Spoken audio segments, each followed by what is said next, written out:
So today we're going to talk about Biryani ribbons.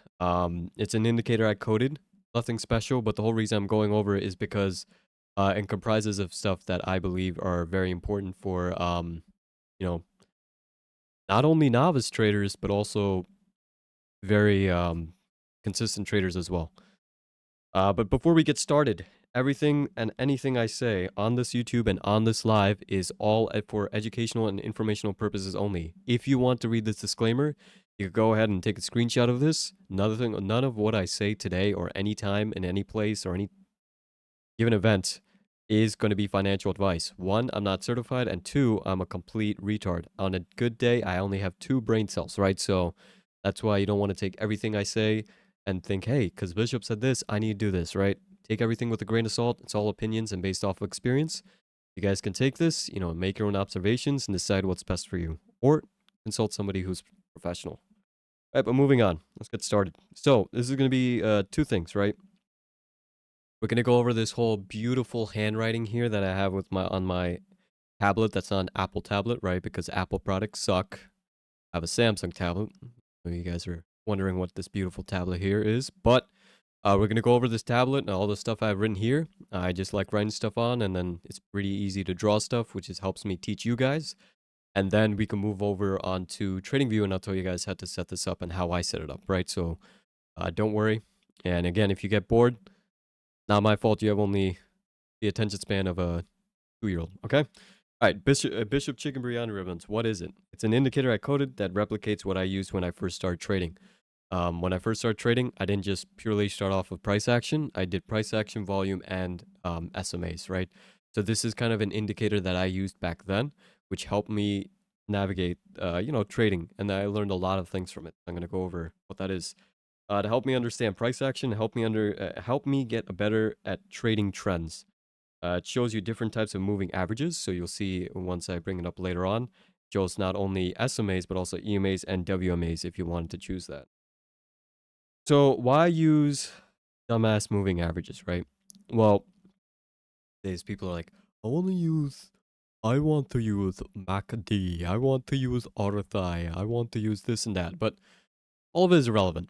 When it comes to trading, you have to move with the herd, right? So you need to be part of the sheep. If you're not part of the flock and you're not using and seeing what people are using, right, or what's globally used, you're going to be left behind, right? The market doesn't reward people who are trying to be stubborn and trying to catch bottoms, catch tops. No, it's people who go with the flow of what's going on and ride the trend with it, right? So moving averages are one of the more institutionally and globally used indicators out there.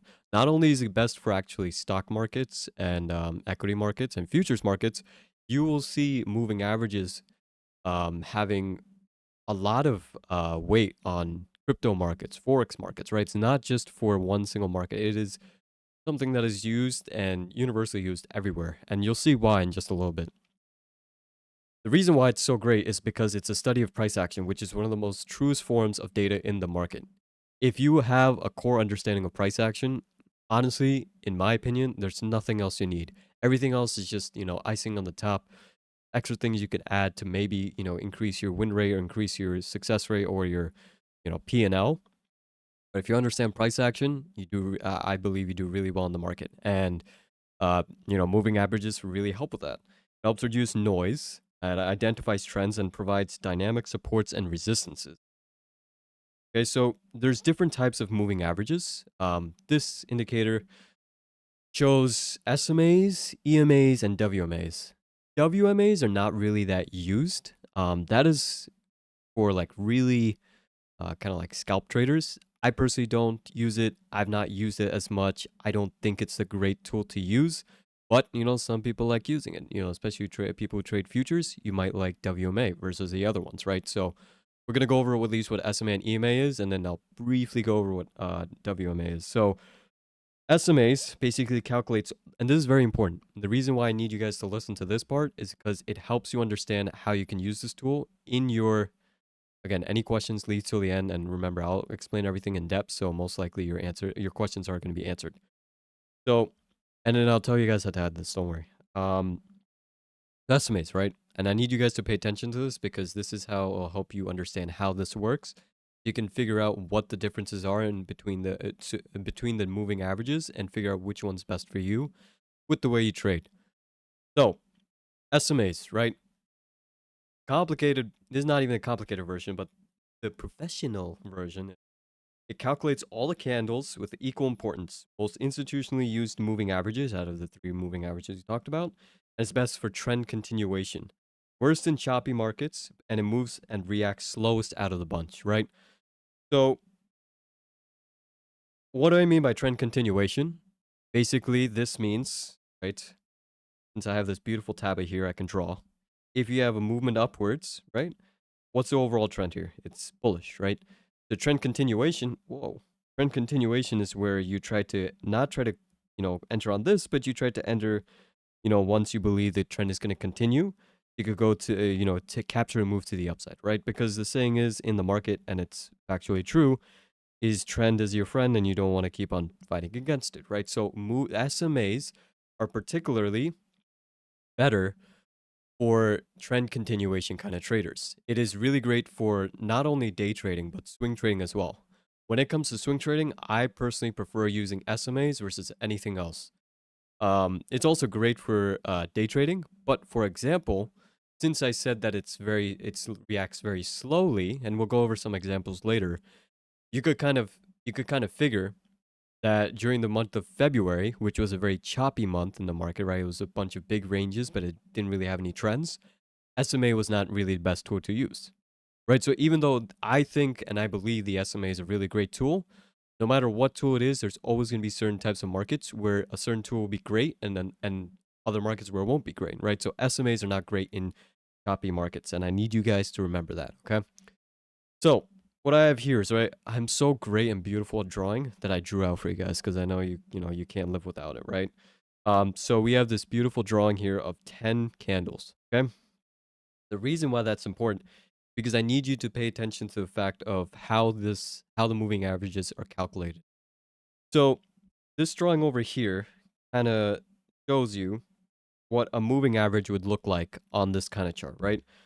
So the moving average, right? Let's say this is a 10 SMA. What we see over here is a 10 SMA, this line over here, 10.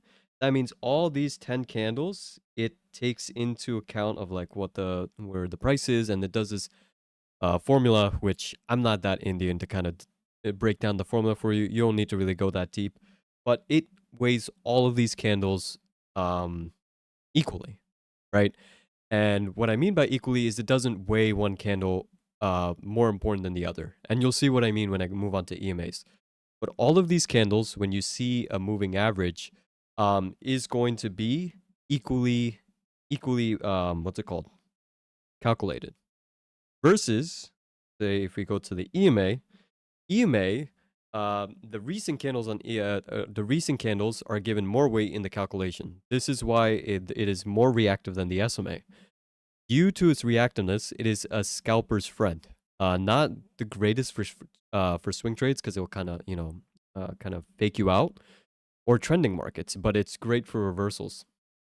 So what I mean by that, right? If we look at the drawing above, you see how this moving average, this beautiful drawing of a moving average, the SMA, kind of smooth, versus this SMA over here, not the SMA, this moving average over here is the EMA, and this would be a lot more jagged and a lot more reactive, right? So it clings onto price a lot more versus the SMA, right? But you could see here the EMA gives you a lot more quote unquote signals to entry versus the SMA. And the reason this is, right, is because let's say again, this is the 10 SMA, and this is 10 candles we have here. Even though we have 1, 2, 3, 4, what the EMA does different than the SMA is it calculates, for example, the 10th, 9th, 8th, and 7th candles.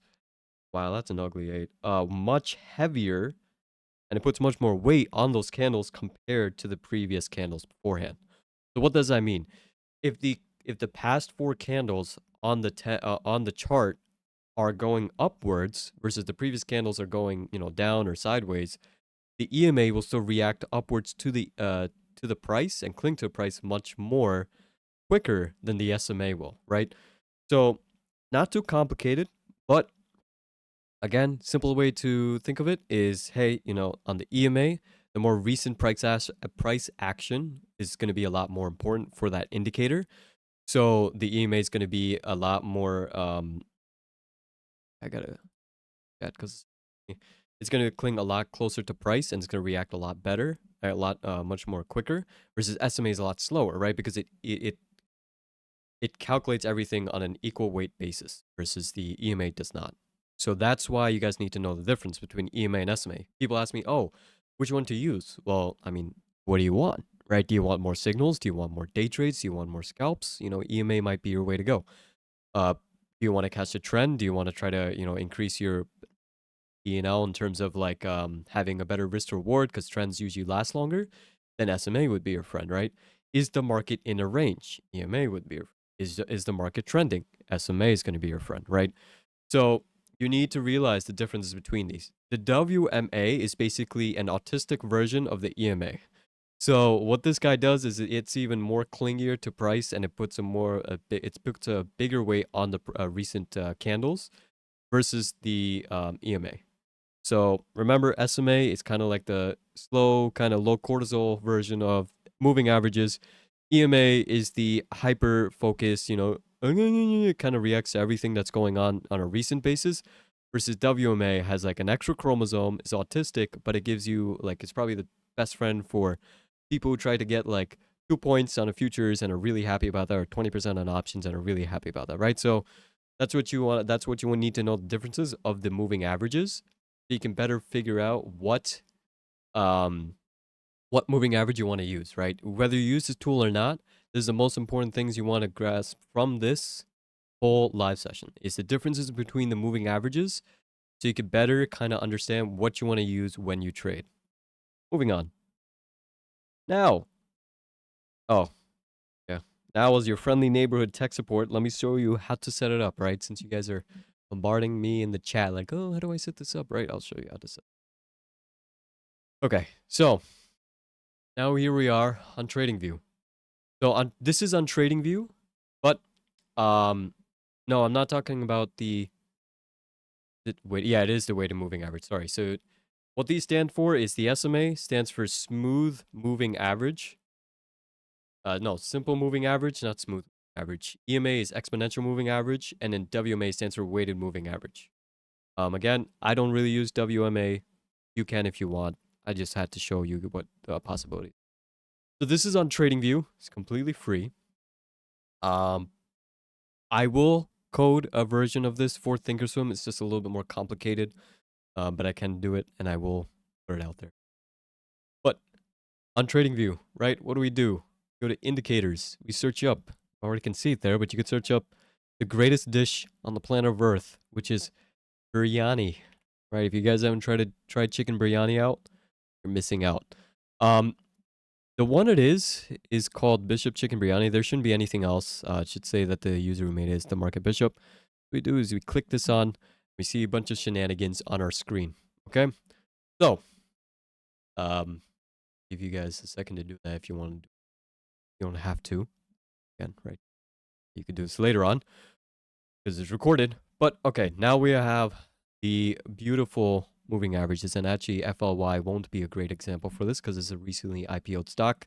But if you guys follow my Twitter, I've talked about FLY and why this was a great stock that I was getting into, and we're up 46% from our entry point. But let's go to what's a good example? Oh yeah, let's go to BP. Okay. Now MU's been a little choppy as late, so I don't want to use that just. But BP, right? Doesn't matter what the stock is, but I'm just gonna use BP, which is oh my god, British Petroleum. So what do we have on here? So default, when this indicator pops up on TradingView, you'll see 4 lines and a shaded area with labels. So you see the labels as 10 SMA, 20 SMA, 50 SMA, and 200 SMA. The reason I have these labels on is one, if I'm teaching you guys, it's just very easy for you to kind of see which indicators I'm referencing. So I'm going to keep these labels on. You could turn them off. People kind of think that it gets in the way, which I completely understand. But that's all up to you guys, right? So to edit okay, and also the reason why I created this is the other indicators that are on here on TradingView, so if we were to search up like SMA or EMA, like they'll be like, oh, 4 SMAs and stuff like that, but half the times they're inaccurate, or half the times you need to add the same moving average 4 separate times to have 4 moving averages on there. And then if you're broke and you don't want to buy the expensive plan on TradingView, which by the way, I think TradingView is overpriced, but I understand why you wouldn't. It just like clogs up the amount of spaces you have for indicators, so that's why there's another reason why I created this, right? But anyway, what you do on here to edit the settings of the indicator, you double click on it, and this beautiful menu pops up, which I could have done a better job at, but we'll go through what each one is. So this is the default stuff, right? So you see global settings. This has to do with the settings for the moving average itself. You can see if we click on this drawdown, we'll see the different type of moving average we talked about, right? SMA, EMA, WMA. Right now, we're going to stick on SMA because I love SMAs. Price source. This is for the nerds out there. If you really know what you're doing, you could kind of choose the way it calculates the moving averages. The default institutionally and global use version is always going to be close. Some people like developing strats based off of low. Some people like developing strats based off of high. You can have different types of strategy based off of this, based on your risk tolerance. I can talk about them, but I'm not going to waste your time because most of the times you want to do what everyone else is doing. You want to do what the institutions are doing, which is going to be the close, right? So we don't really need to change that. Now, moving average lengths, right? There's going to be 7 moving averages that you can choose. As you can see, there's only 4 moving averages shown, but that's because you can actually hide moving averages you don't want to see. Let me take a sip of beer. All right, so you could see, so we only have 4 moving averages on here. You can see I've selected show moving average 1, 2, 3, and 4. If you want to remove the labels, you can click this and it will remove this, right? Again, since I'm showing you guys, I'm teaching to you guys, I will have it on. You can customize whichever lens you want. Like for example, some people like using the 9 and the 21 moving average instead of the 10 and the 21, 10 and 20. Again, all your preference. There's different strats to this, but I, for example, always use the ones that are more institutionally used. The most institutionally used moving average lengths for both SMAs and EMAs are always going to be the 50 and the 200.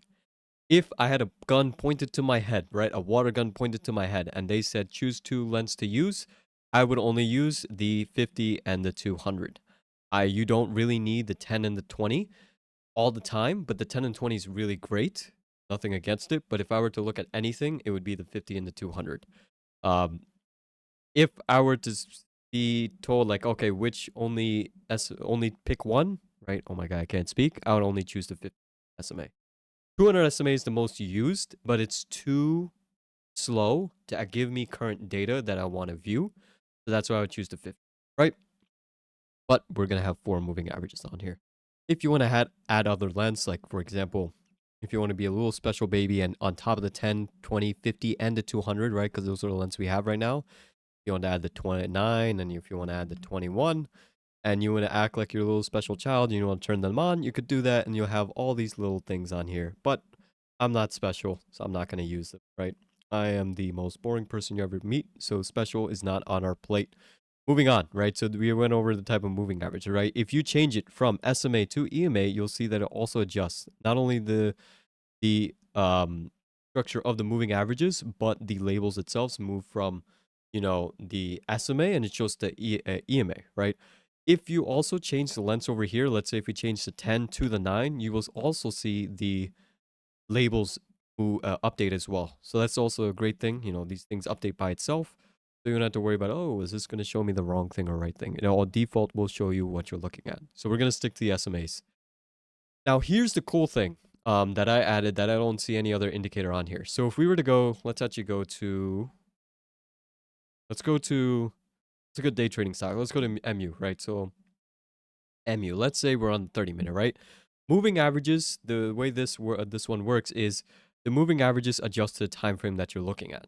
So if I'm on the daily, right? If we go to the daily, for example, on MU, you will see that the 200 SMA is at 244 and the 10 SMA is at 366. But if you were to go to 30-minute, You see the 200 is at 395, and the 50 SMA is at the 10 SMA is at 379. So these are different numbers than before. Why is that? Well, because the moving averages show based off of they adjust based off of the price action or the time frame you're looking at right now. So the daily is going to be different than 30 minutes is going to be different than 1 minute. Changes each time frame, right? So you're not always going to see, like, the way the default indicators work is you won't see like where the daily SMA is, the 10 SMA on your current chart, right? And that sometimes is actually not beneficial because if prices, for example, as you can see, let's go to MU and we'll go back to when it was trending. When price comes down to 10 SMA, and we'll dive into strats later, but when it comes down to 10 SMA and it's trending upwards, you will usually see a reaction at the daily 10 SMA. How will we know if the stock is at the 10 SMA on a lower time frame, right?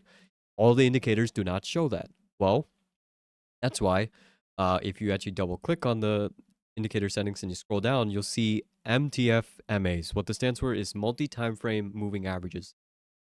This is the biggest pro to what I built here because this actually is something I like looking at, and I believe everyone would like looking at this. So if I'm on the 30-minute, or let's not forget about the 30-minute. Let's say I'm on the 5-minute, right? Ugh, this is doing a whole bunch of nothing, right? But let's say we're looking at MU over here when it was actually trending. How would I know where the 30-minute 50 SMA is, right? Because the 50 and the 200 SMA are sometimes looked at as dynamic supports and resistances. So we might want to trim there, right? Or we might not want to enter if the price is near it. So if we go to MTF and we go to this, we'll do show MTF MA1, right? We'll do 30 minutes so we could set the time frame of the moving average we want to show. So we'll choose I can't speak. We'll choose the 30-minute and we'll select the length as, let's say, the 50, right? And we'll make the color, let's make it a very autistic color. Make it whatever this color is, right? We do show this, right? Now we'll see when we do that, it will show exactly where the 30-minute 50 SMA is relative to uh, whatever chart we're looking at, right? So if we're on the 5-minute, we could still see any other time frame moving average on our chart. So that is a very beneficial tool that I believe if you use moving averages or any type of moving averages, very important to see this and have this on because you want to see where the bigger time frame moving averages are on, and you don't want to have to keep on switching from time frame to time frame, try to see where everything is. So that's an easy way you can use to do that, right? So you can again go to the indicator settings, go to MTFA1, MTF, which stands for multi-time frame and moving average, and you could select up to 7 moving averages that you can use in the multi-time frame section. Do you want to have a bunch of them on? I don't personally think so. That'll just cloud your chart and just everything much more, just dirty. But is it great to have 1 or 2 of them? Definitely, because I think this is something that's very important to use. Now, moving on, the rest of this is very unimportant. I wouldn't really change this. So, for example, this is something that was requested. I added on here. I personally don't like it, and I'll go into why later. But this kind of shows anytime the moving averages cross, kind of shows just an arrow of when it crosses. I wouldn't go according to this. I think it just shows a little bias and kind of will hesitate stuff. The last part is the ribbons. So the cool thing is the difference about this is you could see this shaded area over here.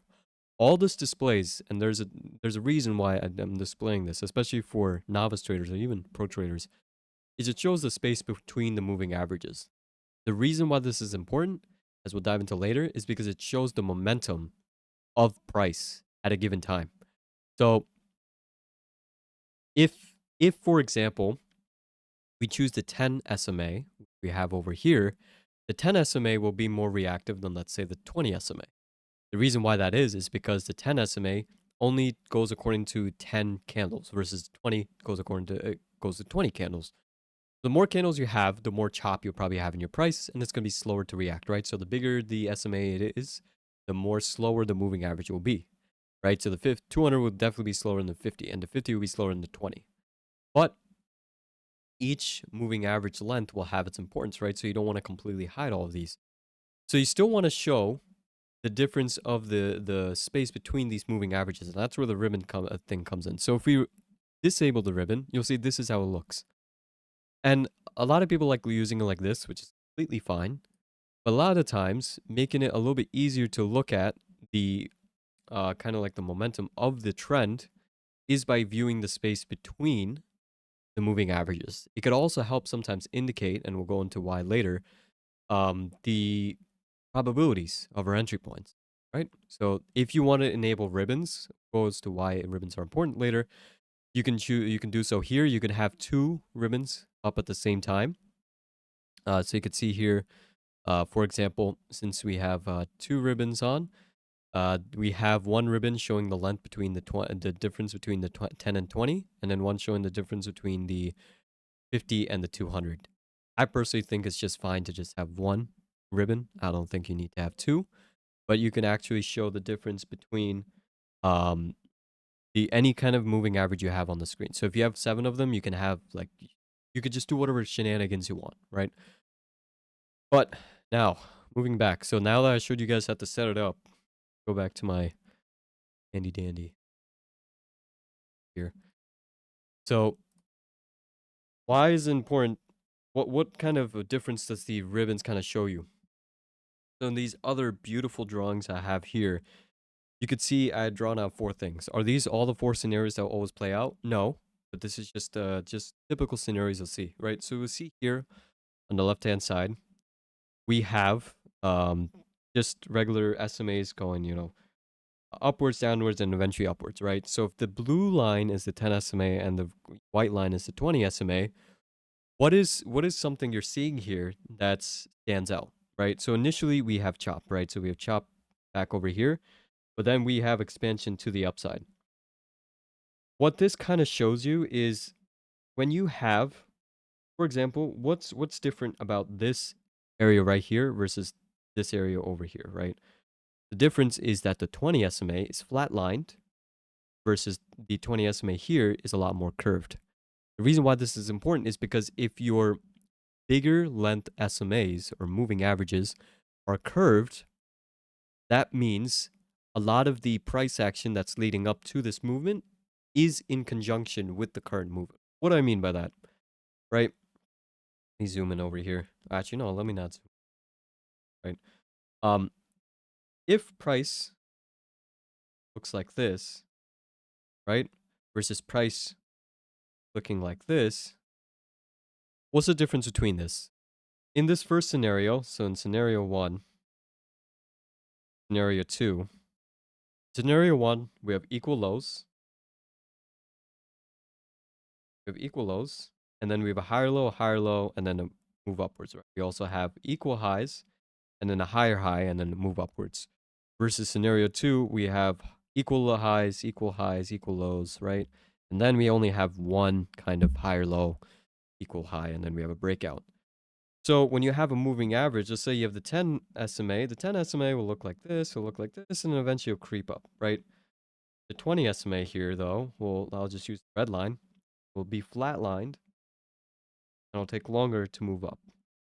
Versus in this scenario, in scenario 2, the SMA will just literally look like this, then eventually it'll break out. Versus the 20 SMA will literally be flatlined until like last second will kind of give you a signal, right?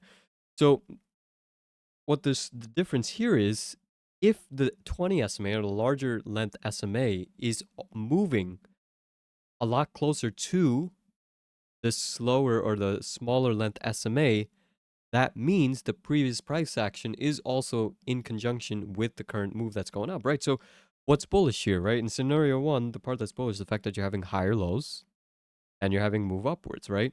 Versus in scenario 2, it's not like we're not bullish, but there's just nothing beforehand to really prove that this move is kind of like a trend move, right? So that's why kind of seeing the distance between the SMAs is very important because it can easily represent to people who have 2 brain cells like me, like, hey, since the 20 SMA is actually moving closer to the 10 SMA and the distance is not too wide, right? Is not flatlined. This means I could have a higher probability for entering calls if the price were to retrace back into the SMAs or back to ribbons, right? And then over here, right? What's the great thing about ribbons? Well, if you're looking without ribbons, Usually you'll just see like just these SMAs kind of going squiggly squaggly. It'll look like this, right? It'll look like this. And that'll just make you think that you're looking at DNA. And you're thinking, why the hell am I in, biology class, right? I don't know why the hell I went there with that example. But when you have kind of ribbons there, you kind of see like the choppiness between. Even if we were to go to the chart, right, we're talking about how ugly MU look. Look at this, right? Look at MU. You kind of see like there's no really distance between the moving averages. There's nothing really going on. So we just have chop, and it's just a lot easier to visualize. Another two examples here, again, not really different, but you could see like the bigger the distance, kind of showing the momentum of the move, right? The wider it is, it shows you like, hey, this move has been going on for a while. This is not just a temporary move. This is something you might focus on and stuff like that. So same thing over here, like whatever, right? I'm just drew out these things, but basically I talked about I'm talking about, right? Ribbons help visualizing momentum and previous price actions, such as higher highs, higher lows, and lower highs. That is one way that I want people to pay attention to moving averages, is you want to realize the difference between the lengths, right? And ribbons kind of help you with that. So if the slower moving averages are a lot more curved, that means the previous price action is in the direction that the moving averages are curving towards. So if it's curving upwards, that means you would kind of infer that the previous price action has been more bullish than bearish. If it's declining and curving downwards, that's when you infer that a lot of price action has been bearish.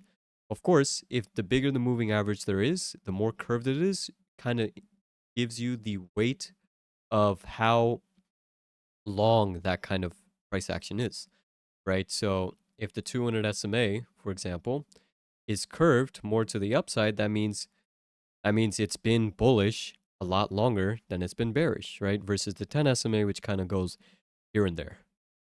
Okay. That's how like the ribbons kind of show you like, oh, kind of easy representation of how of what the distances are between the moving averages. And it kind of just shows the momentum, right? Also show it easier displays the choppiness that's going on. And if you kind of see like a changing between colors, it might not be an environment you want to trade in. Now, what are some kind of ways we could look at moving averages, right? So you could see here, you could look at any single chart, you could look at any time frame. Whenever you have a trend, if you have a move downwards, you'll always have a retracement back into a valid support, or in this case, moving averages, right? You can see in the SMAs, you'll see price will retest the SMA here, which is the 10 SMA, reject that, and continue downwards. The way you can use the ribbons is you could look at this, right? If you're just looking at the ribbons instead of just the SMAs, you can look at the ribbons as a dynamic, right? Dynamic means something that moves, right? It's not just static. A dynamic support, not dynamic supply and demand zone, right? So you could infer if you were to put your monkey banana brain together, right? Like the way I usually do, you're like, oh, if banana go up into banana pool, that means more bananas will be here and banana will push a banana price down. That makes no sense whatsoever. But if I were to say a little bit more smarter, basically if price pushes up into the ribbons, you would infer that there's going to be a reaction to the current trend and revert back to what the current trend was, right? So in this scenario, that means price was downwards, which was bearish. We get a retracement back into moving averages. The reason why this happens is because there needs to be validation of the trend, right? So where the trend reacts and where the price reacts to moving averages dictates how strong the price is and how strong the sentiment is, and then you could kind of enter off that, right? So, for example, what I mean by that, right?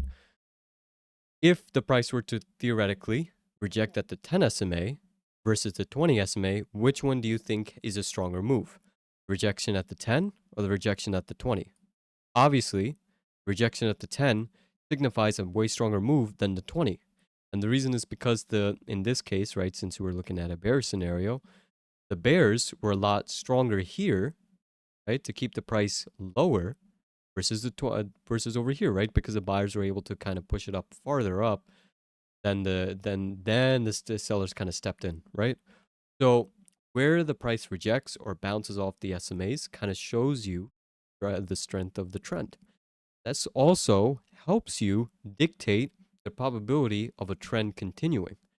If the trend is continuously rejecting off the 10, does that mean it's going to continue on forever and is strong? No, but you would infer that the probability of it being on the stronger end is going to be way higher than it being on the than it just, rejecting at the 10, rejecting at the 10, and then out of nowhere it rejects at the 20.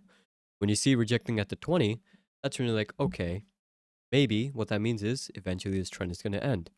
You could look back at any single stock chart, whether it's a swing chart, whether it's a bigger time frame or a smaller time frame, and you will see this repeat over and over again. When you get constant rejections at a lower length moving average, that means that the trend is still theoretically strong.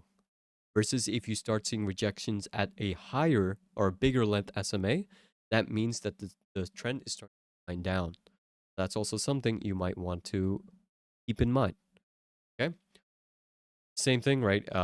Like if it breaches into the ribbons, if you see a rejection kind of in the middle, that's just like something you could look at. You don't always have to go right off of the first rejection. You can wait for a candle close. You can look at this MU. You can look at SPX, right? Moving averages, SMAs are my favorite tool to use on SPX. SPX is a high intrinsic value ETF. It is, in my opinion, the only ETF anybody should be trading. Again, that's my opinion. Because I believe it gives the best risk to reward. And QQQ and SPY, IWM is an outlier. I actually like IWM. That's not, I won't tell why right now. That's a whole different thing.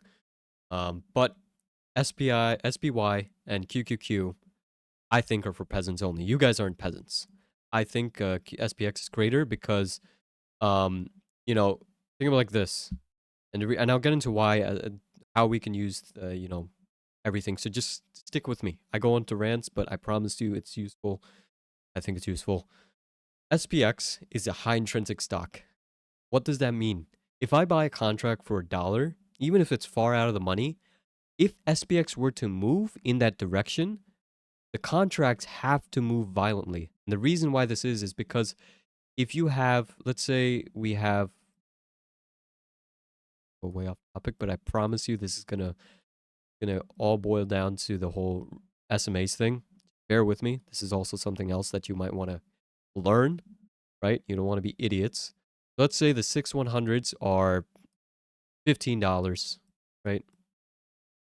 I can't afford $15. My account's only $500, right? And okay, that's fine. That's absolutely fine. Let's say the 6/150s are worth $5, and we're like, oh, I don't want to afford $5 because it's too expensive. But the 6/200s are worth just $1, right? Obviously, this is not how the math works, but how option chains work, right? So why the hell did I do this overprice? I don't know. This makes it even harder to read. But let's say price is down, going down, and let's say you buy these 6/200 calls. If the 6/200 value is up here, right? Like 6/700. I don't know how much more autistic you could get than me, but let's say price is going downwards and starts going up. Let's say you buy the 6/200 calls right over here. As price increases, as you guys know, options have to increase as well or decrease. So what is different about SPX than SPY and QQQ? Well, you guys have seen how cheap those both ETFs are. Well, if you guys have seen SPX contracts at the end of the day, when they expire, the in-the-money contracts are very, very expensive. They're not cheap because when a contract expires in the money, they have to attain a certain value. They can't be zero. Contracts are out of the money or have to expire at zero value, or basically like a few cents, 5 cents, whatever. But if they're expiring out of the money, they will be valued at zero. If they expire in the money, they will have to expire at a certain value, right? There's a whole math behind it, but we're not going to get into that because not all of you guys are Indian. I'm not a true Indian myself, unfortunately. I'm not that smart. But what does that mean?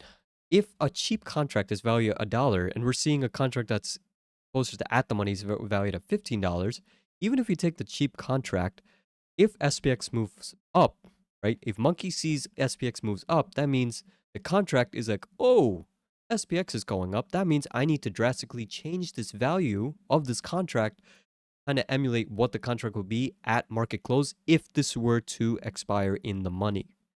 So this is why SPX is better than SPY and QQQ, because you'll see like the in the money contracts. If you were to see, SPY at expiration end, they're only worth like what, $1, $2, $3, versus like SPX is worth like $8, $15, $20, $35, right?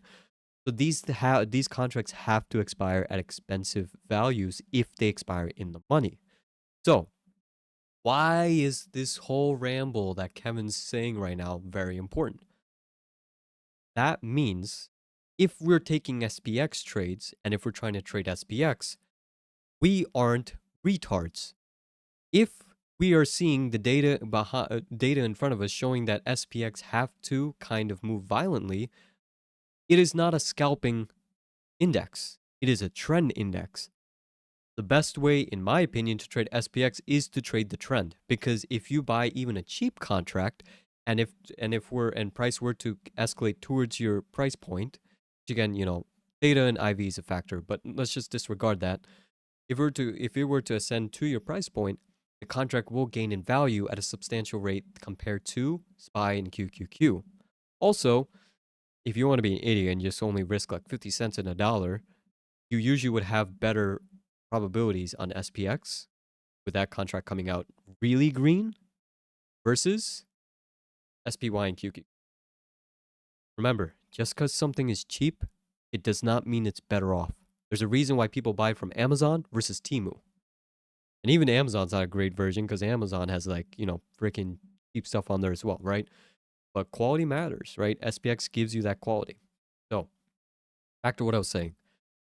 We've already seen that SPX is maybe not a scalping thing, right? Because if you want to scalp, then maybe, yeah, sure, QQQ, SPY is kind of your way to go. You could choose contracts that are, closer in the money or closer to being in the money and they're not expensive. You could kind of go that way.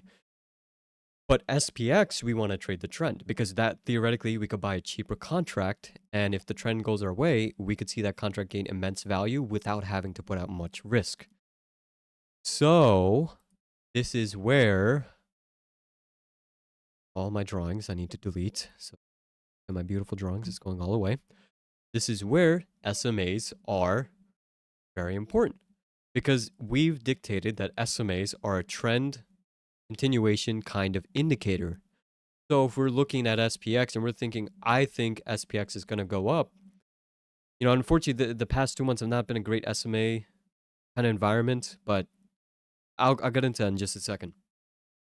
If we're thinking like, hey, SPX is going to go down or going to go up, we want to look at SMAs because we want to find trend breaking out, whether to the upside or breaking down to the downside, and we want to enter into calls or puts once the price reacts with the SMAs, and then we could help the SMAs kind of dictate the strength of the trend, and kind of seeing, hey, is it still holding up with the 10 above the 10 SMA, above the 20 SMA, right? Even though it's been less of an SMA market because there's been a lot more chop, you can still see on days where there's trends, the SMA is just the absolute king. You can miss out, and this is why, like I tell people, you never miss out on anything at all. There are 252 trading days in a year. Remember that, 252. If anyone makes you feel like you're missing out, if I even make you feel like you're missing out, you're not missing out on anything. There's always going to be opportunities. The same thing applies in a bigger sense and also a smaller sense. So, what I mean by that, you don't have to catch the first move. You don't have to catch the second move. You can wait and catch the third, fourth, fifth move, right? So you can wait. You could literally wait for SPX to make a move, to make something that you wanted to make, right? Wow, I said make like 20 times. Let's say you're bearish on SPX. Of course, it's easier to see hindsight, but you still have to see hindsight to kind of develop strategies. You're bearish on SPX at open. You don't want to jump the gun. You don't want to try to catch bottoms and tops. You want to catch a trade that's going to be very profitable for you. You could wait for a breakdown. You could wait for signals like, let's say, making lower lows, breaking below, low of day. And then, let's say you had, for example, let's say you had a low and price kind of retests that and it kind of rejects below it. That is your indication for going short. I don't know. I don't care. Let's just say you have something to look at to go short. I'm not going to hold your hand for everything. You then can wait for price to kind of go and retrace back into the SMAs and see what it does there. Do you have to take the first rejection it has here on the SMA? No, you don't have to. You don't have to just wait. You can wait for the candle close, right? You can wait for a candle close and see what it does on the 5-minute. Wait for a next candle, see like, oh, okay, all right. This next candle over here, is still, it's not really bullish, right? You still have a wick to the upside that represents that the sellers are still there. And the buyers where were they? Didn't really freaking, uh, show up, right? So maybe that's my signal to go short, right? Whatever your indication is, the SMAs still show you that the rejection happened at the 10 SMA, which kind of tells you like, hey, we broke down already today. It was a very strong breakdown. What happens on breakdowns, right? You always hear the saying like, don't catch a falling knife. The reason why people say that is because bearish days really are very bearish. They don't just stay like 0.25% down. No, it's like, oh, -1%, full port kind of thing, right? It's just like down to the downside. You don't want to catch a falling knife. The reason why that saying's there is because bearish days are very strong. Like bullish days are very strong as well. So trend days overall are very strong. So would you want to take the probability of taking a trend kind of trade? Absolutely. So if you were to take SPX puts, your signal would have been around these 3 candles. I personally would have entered, I won't lie to you, seeing this first candle here, this is a very decisive candle for me to enter, especially on the 5-minute. For SPX, the 5-minute is necessary for context, but is not necessary for um, entry points, in my opinion. Okay, I need to keep on saying my opinion because I'm not a financial advisor. Oh, what did I do? Okay, all right. So, reason why I say that, because let's bring up SPX back here again. TradingView.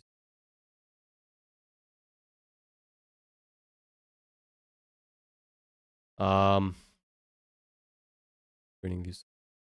Okay, so this is where the 5-minute gave the signal to go short, right? What do you see on the 1-minute? Well, the 1-minute, we kind of see like we had a breakout, I rejected, and we kind of came out, right? Kind of came back down below. Well, the 1-minute, we still had very bullish SMAs, right? The 10 was above the 20. It was getting above the 50 SMA as well, right? Because there's the 50 SMA, the orange line over here. It was kind of bullish temporarily, but we could see price retracing. Now, when we see price get below the SMAs, this is when it represents, it turns like, green to red. Again, you don't always want to pay attention to like, oh, it's turning red, so I need to go short. That's not how you use it, but it just kind of simplifies what you're looking at, right? You see kind of price breaking below the SMAs, and anytime we kind of have a small retest here of the 10 SMA, you kind of see rejection. Your entry points could have been any of these candles over here if you want to look at the 1-minute, right? The 5-minute kind of gave you that signal once the 5-minute candle closed. But anyway, I digress, right? The reason why I'm saying this is because even if you waited and you were patient, there are still very many entries as the day goes on if there's a trend. The SMAs can be really useful. Now let's go, for example, current price. We were only talking about SMAs. Now let's look at EMAs. Go to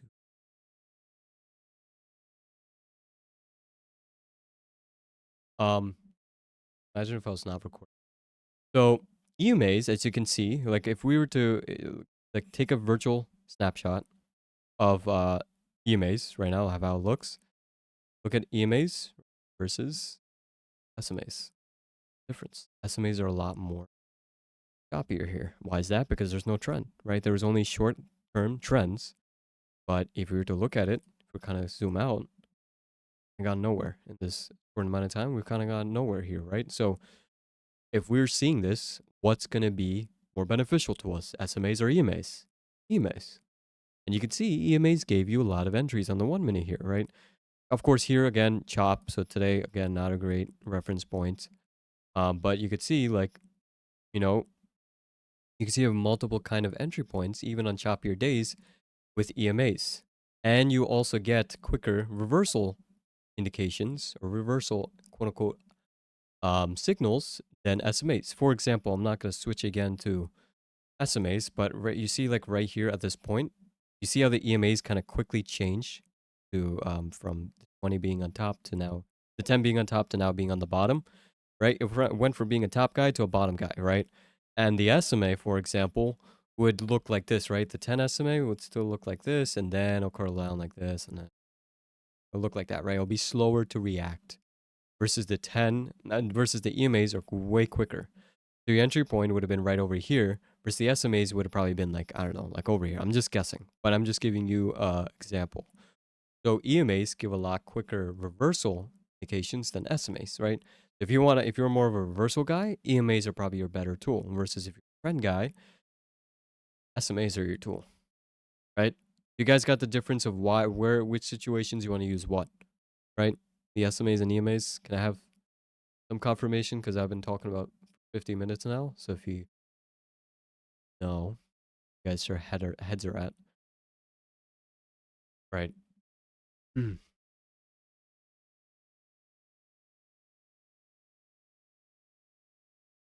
So, gone over how moving averages are great.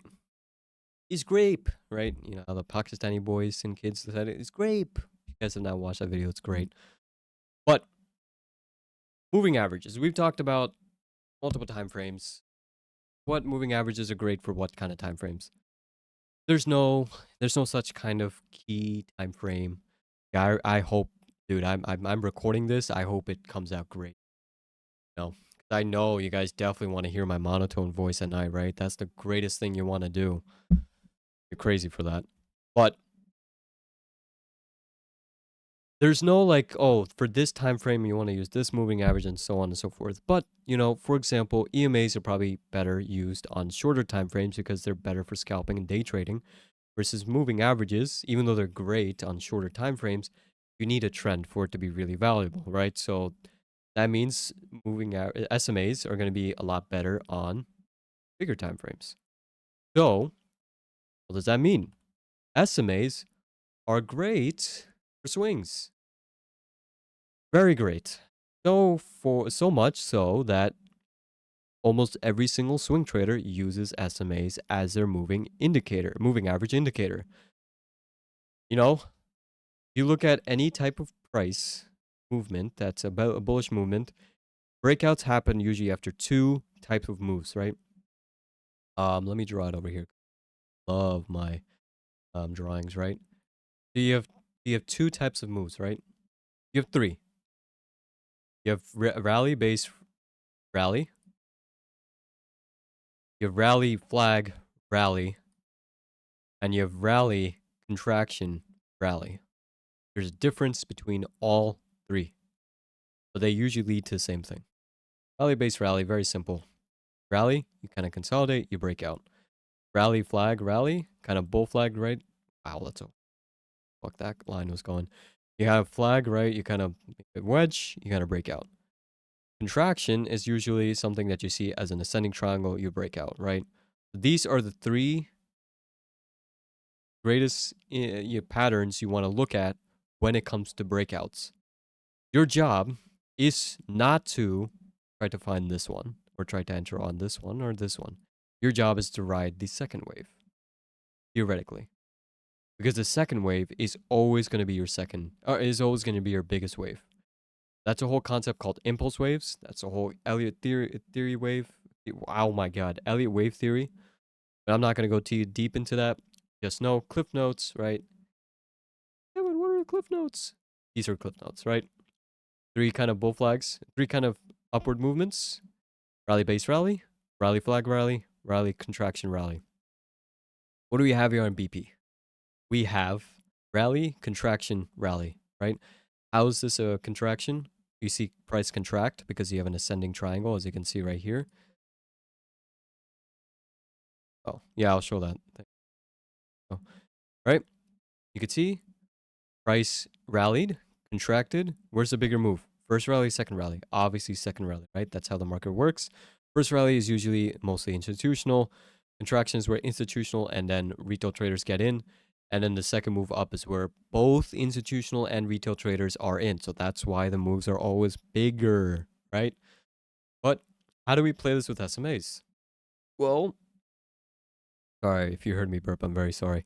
If you break out, you don't have to enter on this breakout. You can. But you can enter on a retest of the SMAs. So even though this is not a pretty one, right, you could see that the price kind of retraced back close to the 10 SMA and it bounced and wicked off really hard. So this is, for example, whoops, this is, for example, where maybe if I were to show the 9 SMA, I think the 9 SMA would kind of have bounce right off. Yeah, I mean, it doesn't matter. Anyway, right, what did we talk before about where the price bounces or rejects off the SMAs, right? If it's off the 10 SMA or that, that usually means an indication of the strength of the trend, right? So the fact that it bounced not way before, but really close to 10 SMA, but before 10 SMA, would have told us that, hey, BP is very strong here. You know, is it risky to not have a clean candle to take an entry? Of course. But, in trading, there's always going to be trends, right? There's always going to be risk, right? It's just going to be a difference of which risk you take. Are you going to take the, Wall Street bets kind of risk, which is just retard nation, or are you going to take the logical risk, right? You need to sometimes take risk. If you don't take risk, you are going to be with, I don't know, I can't come up with a good reference there, but you could just insert whatever you want, right? So you can take the entry point right here or right over here. What's the difference between this? Over here, you get a really good gap up versus, if you wait for a clean candle, usually will have a smaller kind of movement afterwards, right? The biggest moves, the biggest gap ups, and the biggest gap downs do not happen after clean candles.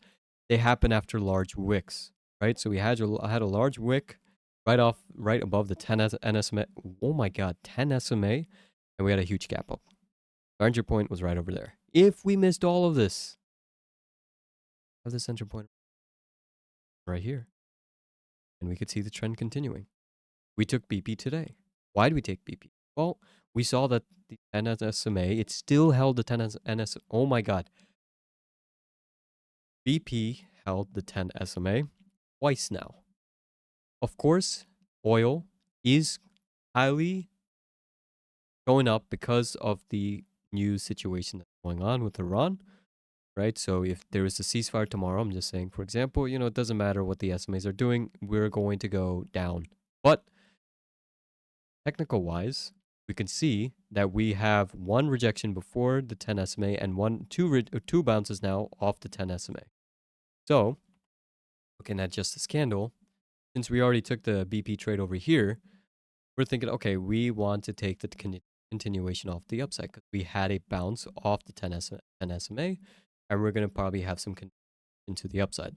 So if BP was a non-news kind of stock, would be a great setup to take because even though we're not taking off the oh my god, even though we are not taking off the 10 SMA or the 20 SMA, we still are using the SMAs as a reference point for this trade.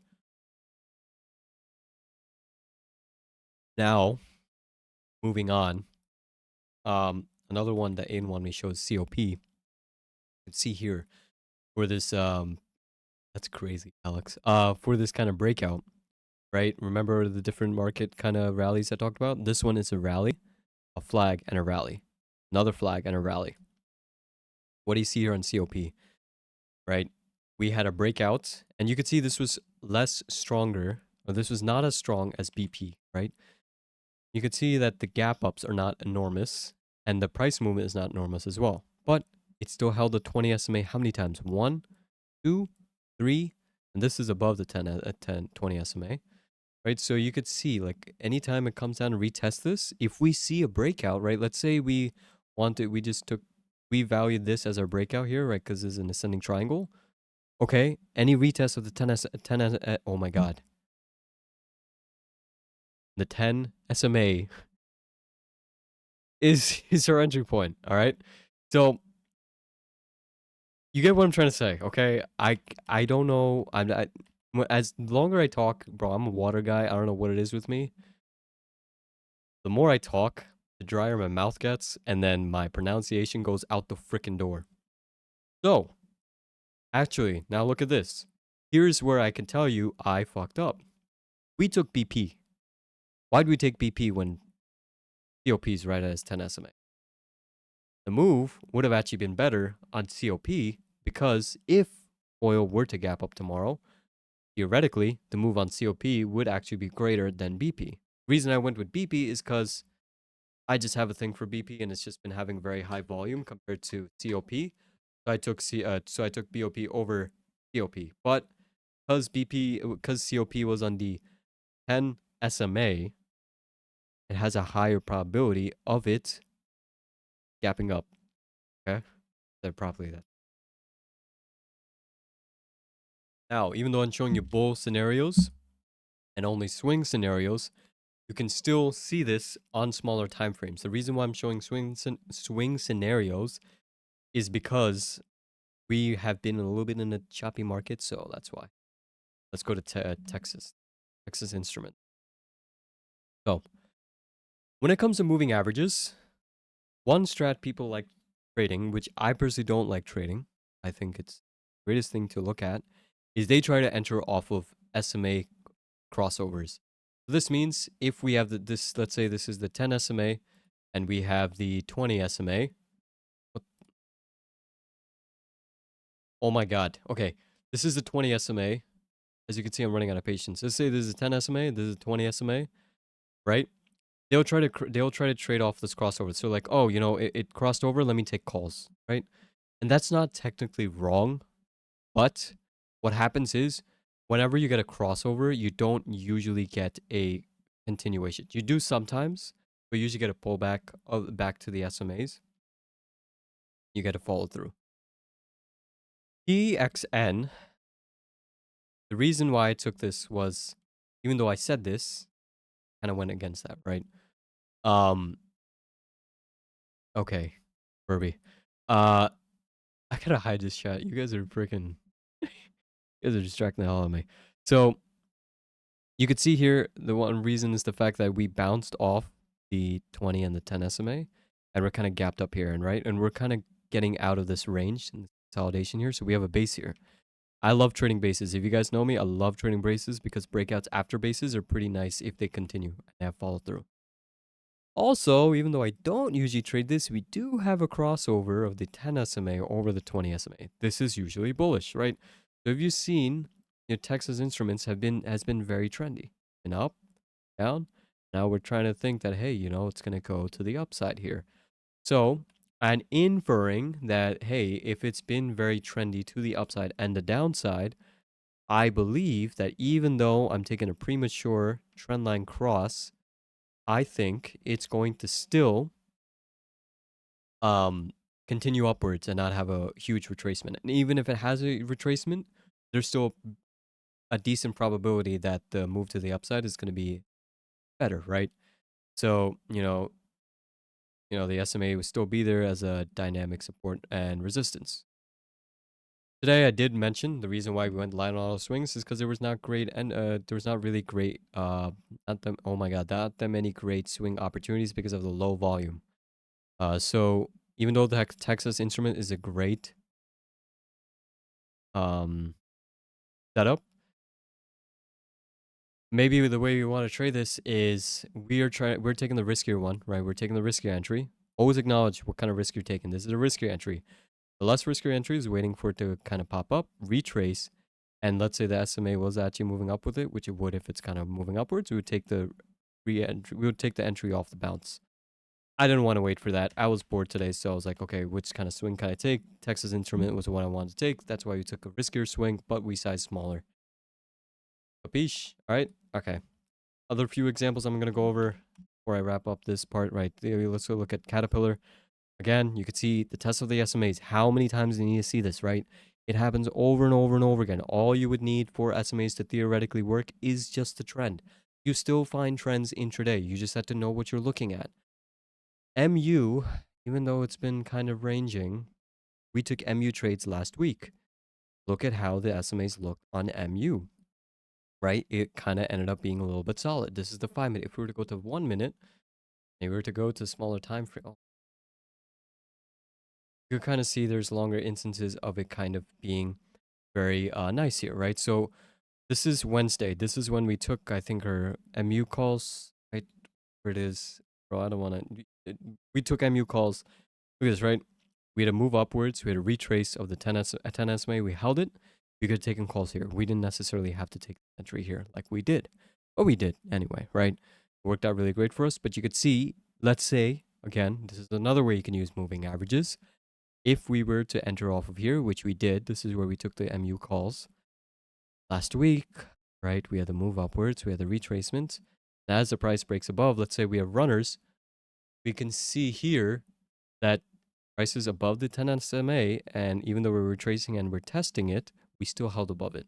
So this could have told us, hey, we're still above the 10 SMA. I still might want to risk some runners. The moving averages are not also great for entry points. They're also great for validation of trend if you're in a trade. How else are they great? Well, before Tesla became a complete, I can't say that word, but it starts with an F and ends with a T, stock, it was a stock that really, really, really, really, really used SMAs very, very well. There was no other stock, not even SPX, that could use SMAs really well. And this is why Tesla Fridays was such a beautiful thing. Even now, even though it's a cuck stock, it still reacts well to the SMAs. I just hate it because seeing what Tesla is now versus what it used to be, if you guys were, if you guys were with me like a few months ago when Tesla Friday was a thing, literally every single trade was a minimum 300% or 150%, 800%. It was just ballistic, right? The reason why is because you could just go on the 1 minute and you could just trade the SMAs. This thing would go up and it would just bounce off the SMAs.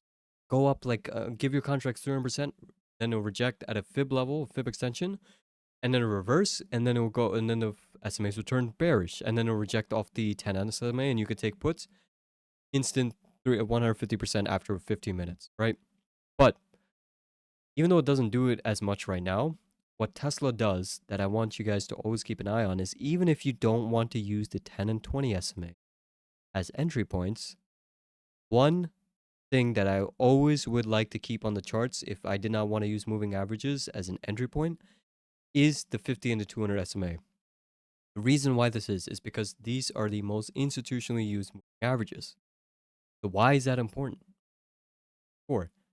Because that means these are very important dynamic support and resistances. So if, for example, we see rejections, dude, calling so need to go back like a dude, I promise you, like this, you'll see this on any stock. It works really well, usually most of the times. None of what I say is financial advice. Rejections on major length moving averages hold a lot of weight. So if you have price moving upwards and a strong rejection off of 50 SMA, that usually means you would have a nasty reversal to the downside. And you see that a lot of times. That's what happens with these moving averages. I just can't freaking find one because look at Tesla. Oh, I can't even contain my rage for Tesla. Look at this. It's been doing nothing intraday, bro. It's just leaking like freaking. You guys ever see that video of? Never mind. But the 220 SMA, really great as a reference point. So someone said to look at the Apple. Okay, all right. Like you could see here, the 200 SMA can be and 50 SMA can be used as reference points, if not used as trim points. So, you see a bounce off the 200 SMA. Okay, that means the bounce off a very strong moving average versus a rejection off the 50 SMA is like, okay, then a strong moving average, maybe there's going to be a reversal. Let me take a trim here, right? You get what I'm trying to say? I'm kind of running low on energy here and brain powers. Remember, so now I'm down to what, like negative 600. So that's why, like, if you were to say like, okay, Kevin, I don't want to use SMAs as a entry thing. Let me look at it as a dynamic and dynamic support and resistance. I would say, hey, if I was in your position, I would look at the 50 and 200. You could look back at anything and you can literally create trade plans. Oh, look at this. Okay, I was on the 15-minute. You can create trade plans solely off of the 250 SMA. For swings, for day trades, scalps, right? Just keeping sometimes those two SMAs on your chart can really help give context, give clues, whatever you want, entry points. right? If the SMA 200 SMA is curving upwards, that means trend is bullish, yada yada, right? Kind of refer to this reference off what I'm saying. I don't need to go on anymore. I hope you guys understand 50 and the 200 SMA. But a lot of times, let me just draw it out. Kind of solidified my point. A lot of times, the reason why Tesla was really great is Tesla would move up tremendously, consolidate, move down, consolidate, move up, consolidate, move down, right? This is why Tesla was so great. But the moving averages, like let's say this line right here I'm drawing is 200 SMA. The 200 SMA would act as like such a key reversal point, right? It'll reject here, kind of go below it, break down. And then if you get a move up and you get a breakthrough, right? That ends up being like, hey, it held the 200 SMA, let me enter into calls. And then vice versa, if it broke below, rejected here, let me go take puts, right? The 200 SMA, really great. 50 SMA, really great.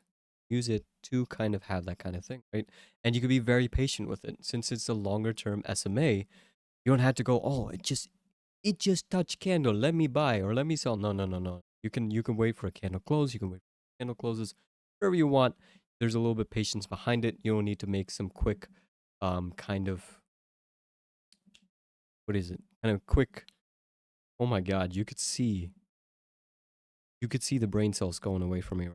You don't have to take some quick action off of it. Right? Cool. I think I've covered most of what I wanted to cover today. Let me look at my notes. There was some notes.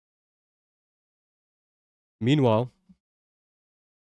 you guys should write down any questions you have. Dude, I took hours to do this. That's why this whole thing got delayed.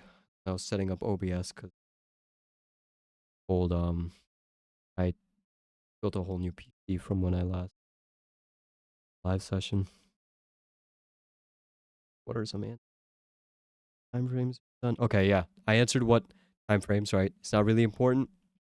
What I write here? I said it's really okay, let me read out what I said. I said it is really important. It is really dependent on what you're trading.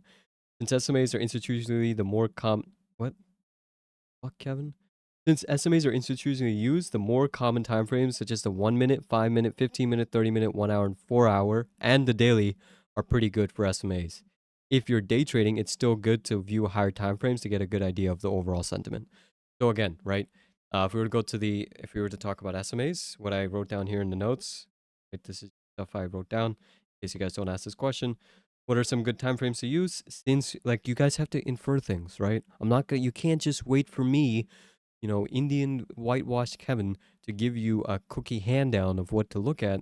You need to infer things. If I tell you, hey, it's institutionally used, what are you gonna make out of that? Okay, what are the most institutionally used time frames? That's the 1 minute, that's the 5 minute, right?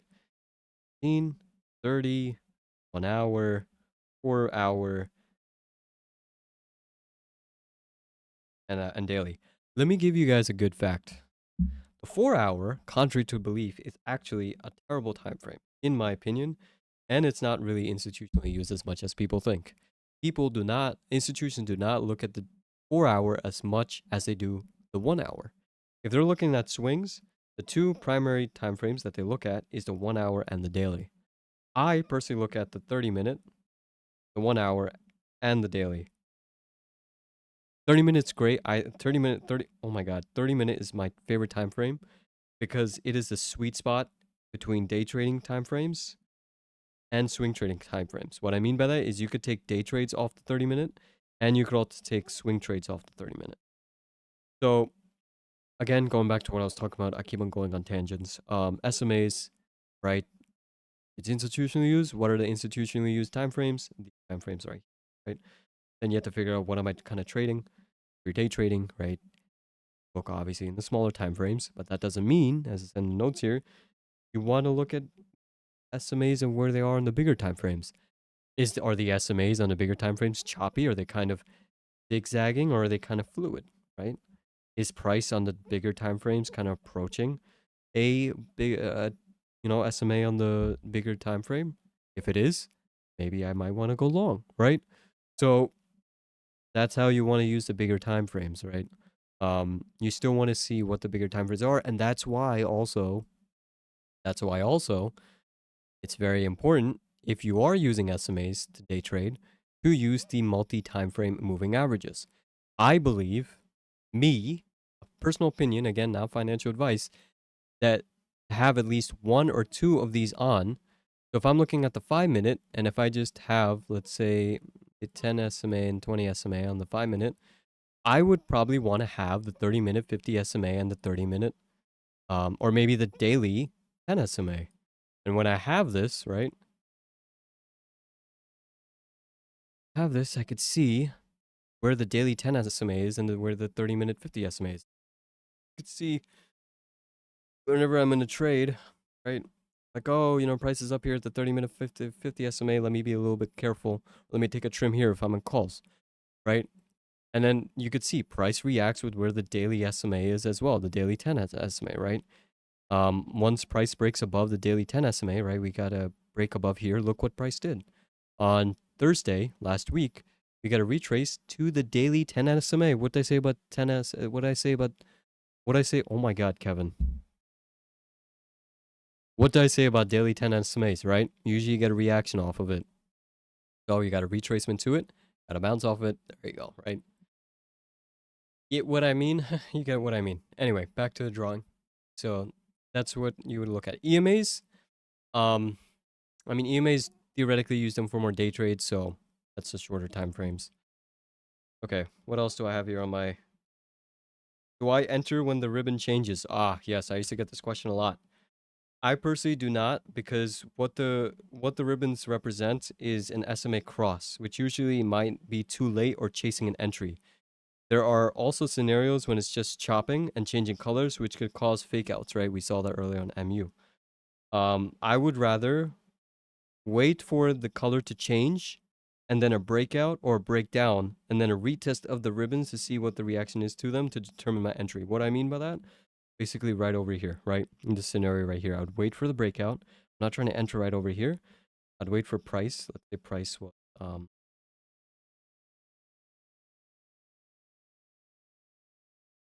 say price is this line over here. Oh, nope, we can't do that. Oh my God. Okay, let's say price is this yellow line, right? And it breaks out. We are not trying to enter over here. We could just wait for a retest of the SMAs since the color already changed. And we can enter off the retest if we bounce here. This is the ideal spot of what I'm talking about. This is where I would personally want to enter. I don't just enter right off this color change because we could get a retracement right after that color change, right? Or we could just get chopped, right? So that's why theoretically, you would not want to enter off the color change. Does that make sense? What is the difference between the ribbons being wide and thin? Whenever the ribbons are wide, there's more momentum and volatility. This is because the 10 SMA is more reactive than the 20 SMA, which causes it to be closer to the price than the 20 SMA. This also means that the more recent price action has been creeping towards current momentum.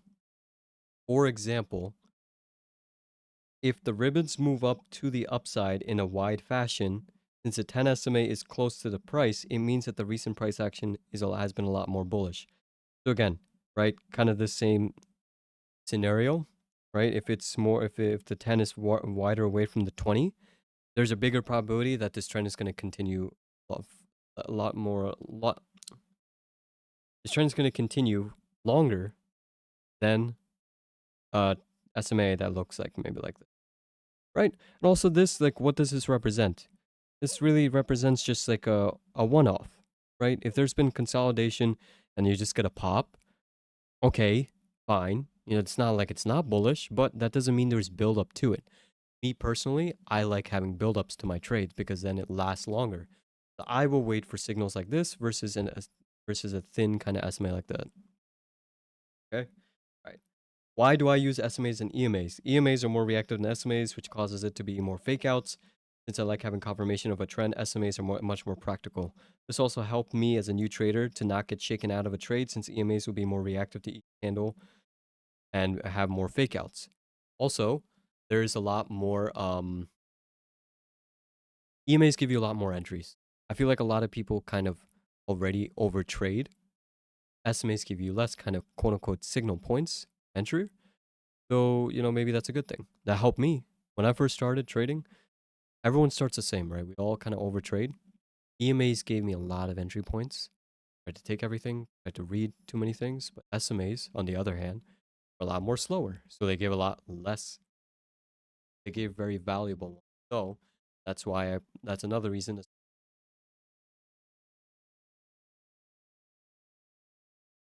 Also, one thing I want to add, the only leading indicators, there's only a few of them, but primarily price and volume and RG chart.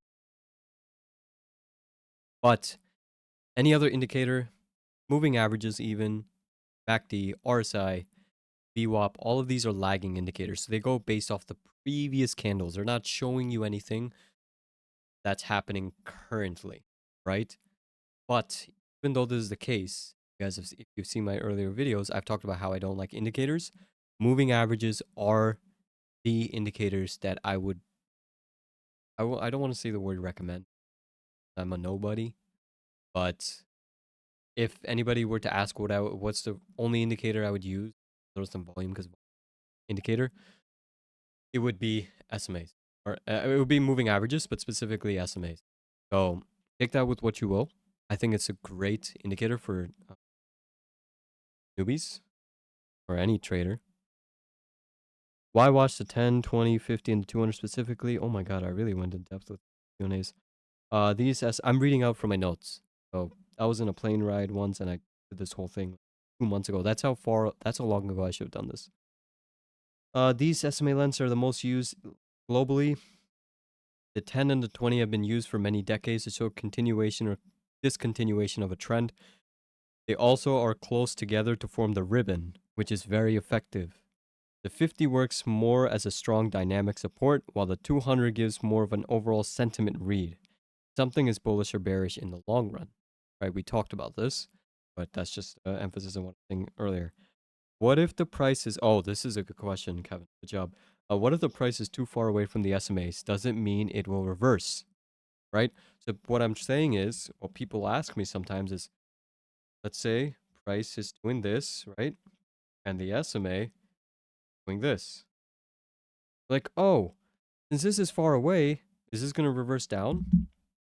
Of course, everything is going to revert back to the mean. But actually, let me say what I said here before I go freaking tangent again. Mean reversion, which is when something eventually comes back to the mean or the average or back to reality, is always a possibility that eventually occurs. With that being said, if price is too far away from the 10 and 20, doesn't necessarily mean it would be a good time to take a reversal trade. It just means it might eventually... Wait, what? It just might mean it's something to be a little more cautious about when entering a new position with the current trend. So what that basically, that's terrible English, is I'm just saying like you won't really want to take entries if it's too far away from the SMA for calls, right? Because there's the possibility it might revert back to the SMA.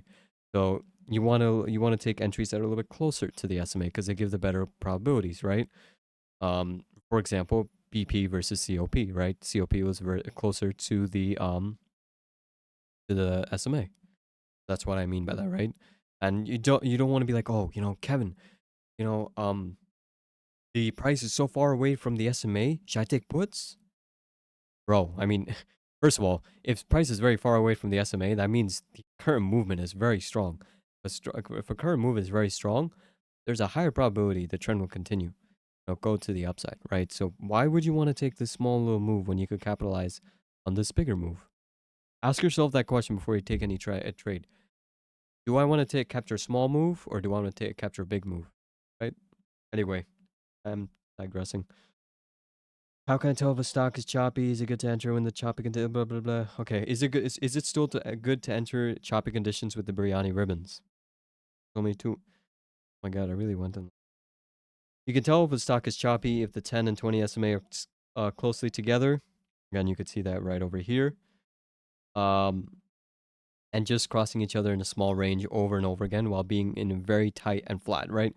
So a good actually indication is whatever your longer SMA is, let's say the 20 SMA, if that's flatlined, why would I take a trade? That just means the past 20 candles have been doing dumb nothing, right? They're just doing nothing at all. So if the 20 SMA, for example, is flatlined, why am I taking a trade? If the 50 SMA is flatlined, why am I really taking a trade? It's just been ranging. Why not wait for confirmation for breakout out of that range or that choppiness situation and then, taking a trade, right? So that's kind of how you can use the ribbons or the SMAs to kind of show you the choppiness. SMAs are best to use to find trends and trend continuation, which makes it not suitable for choppy situations. For example, February. Especially when the bigger SMAs are very close to the 10 and 20, I usually just wait for the big momentum followed by the 10 and 20 SMA getting reactive and wide. Instead of drawing this, I'm gonna find an example of this. Let you very.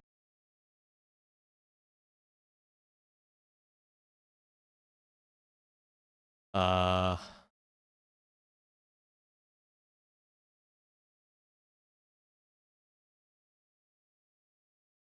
okay, here. I mean, this is a really bad example because again, market closed. We see how like both the 50 is the gold one, 200s is the gray one, 20 and the 10 are all like bunched up together. Whenever I see this happen on any time frame, I personally don't like entering trades if I'm looking at, because what that represents is all the moving averages right next to each other. We're all like, supports, resistances. You're not really having a trend. So when I see that kind of condition, it's choppy for me. I don't really want to trade it, right? So that's what I mean by that. So can the ribbons or estimates be used to trade any asset? Yes, because all of them are an indicator that is an equation of that evaluates price action, which essentially makes it possible to use to trade different things like futures, crypto, and forex. I in fact use it a lot for futures.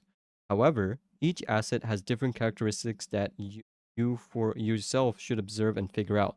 Remember how I talked to you guys about Tesla earlier about how it had reactions constantly with the 250, right?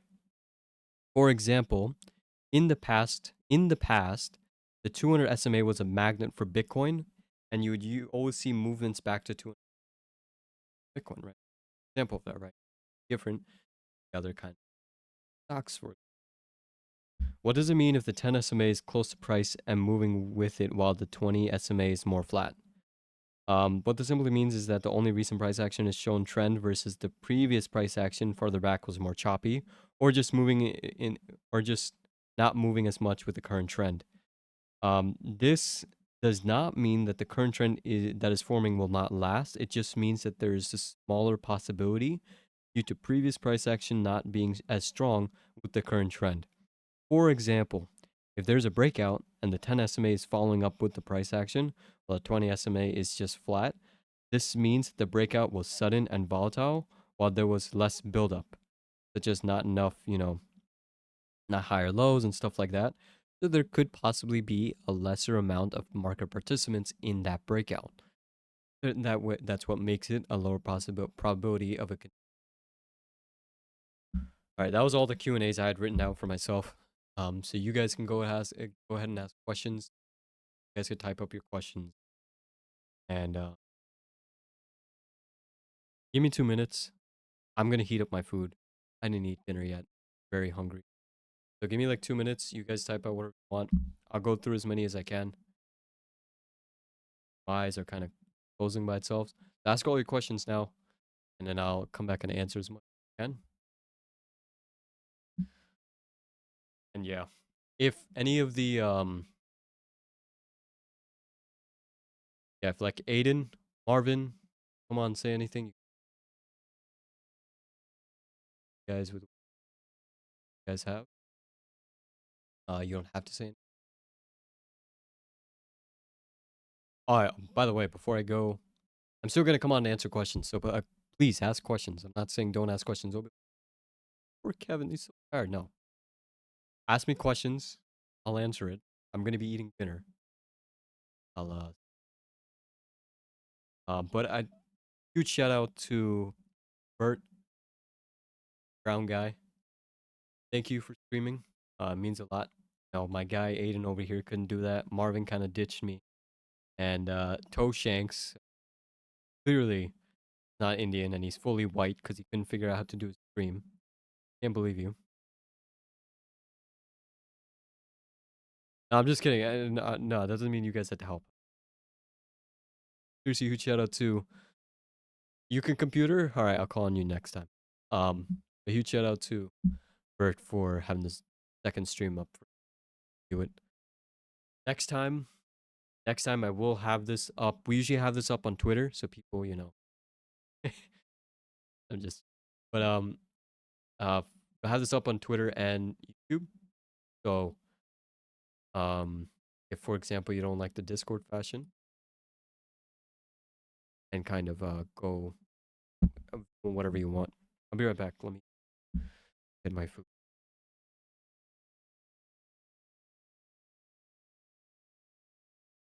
Ask your questions.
Can you guys guess what food I'm eating right now?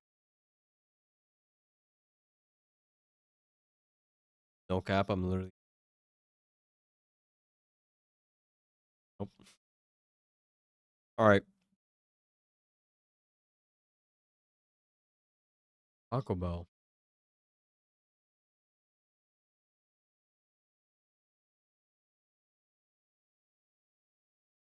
Yeah, I'm recording it. I I'm afraid it worked properly. Yeah, I'm not gonna scroll all the way up. So if you guys can do a huge favor, reply to your message. Like put a period so I could just on it. So.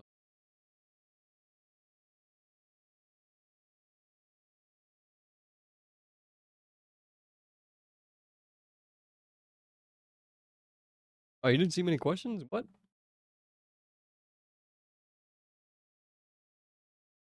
You guys have no swing trades estimate the ideal for entry. Also crossover or at the 10 SMA. So CJ, since you joined 10 minutes ago, um, I personally do not like SMA crossovers as they usually have a counter movement early right after a crossover. And that's why I don't usually trade them. So I usually wait for retracement back to 10 SMA. I'm not gonna go too depth because I actually already explained this, and I said actually like 20 times. But when I upload the recording, you could see my explanation for it. Do you decide to go in these trades based on? Yeah, yeah. There's multiple things of why I take the trades. Um, that's a little bit too complex. But if we were to just look at SMA factor, right? What we talked about today, because if I answered that last part, it's gonna go on forever. You know, simply identifying a trend and knowing that sector is strong, seeing a retracement back to 10 SMA is usually a good um entry point for me. Wings.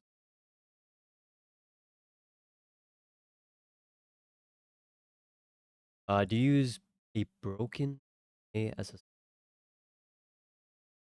Oh, you're saying like if price? Yeah, that's a good way to look at it, right? Not really EMAs, but SMAs especially. Um, when I have swings and I'm in a very strong when I'm in a very strong trend to the upside, calls are up like that. I will hold those calls until it breaks below the. So that's yes, that's what I was saying. Mid part of it, part of the whole live session. They are really great stop losses for. So if I'm in SPX calls and if I'm in um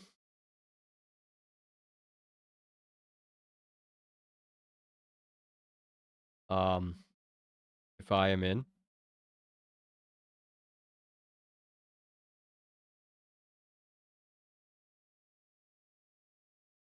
oh yeah, okay. If I'm in calls, right? Let's say I took SPX calls right here. Up, right? And the SMA. I'm just gonna draw the 10.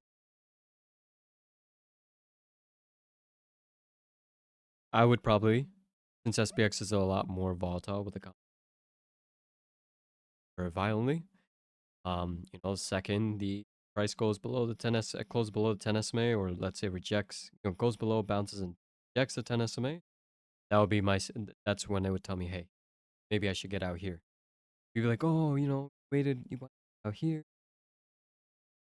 Well, I mean, isn't this better? Because you wait and you trade with the trend. The one, you have a higher probability of holding a runner. So trying to guess what the top is. Then when you get a confirmation, usually a good probability that the trend kind of ended, at least in the short term. You're out of these calls. And this is still a huge gain, right? This is on SPX, if I were to trade this, is probably not more, right?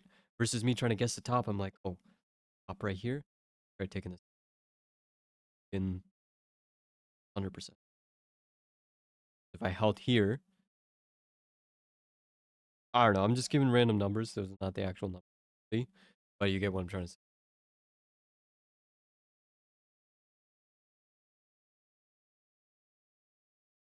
If you were day trading IWM or RTY. Good question. Hmm.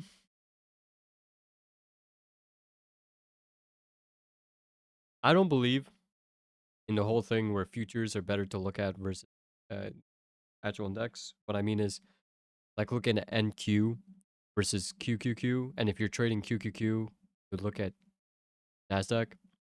The reason is because one of the most important things, people will claim that it has more data, but that's also very highly irrelevant because one thing that people don't factor in when you futures over not option, the indexes is the gap ups and gap down. So even though it's not directly answering a question, I personally would always look at, for example, IWM over RTY because I want to see the gap ups and gap downs, right? Because price does react to that. So that's why I would rather look at that. And the SMAs do adjust to it, right?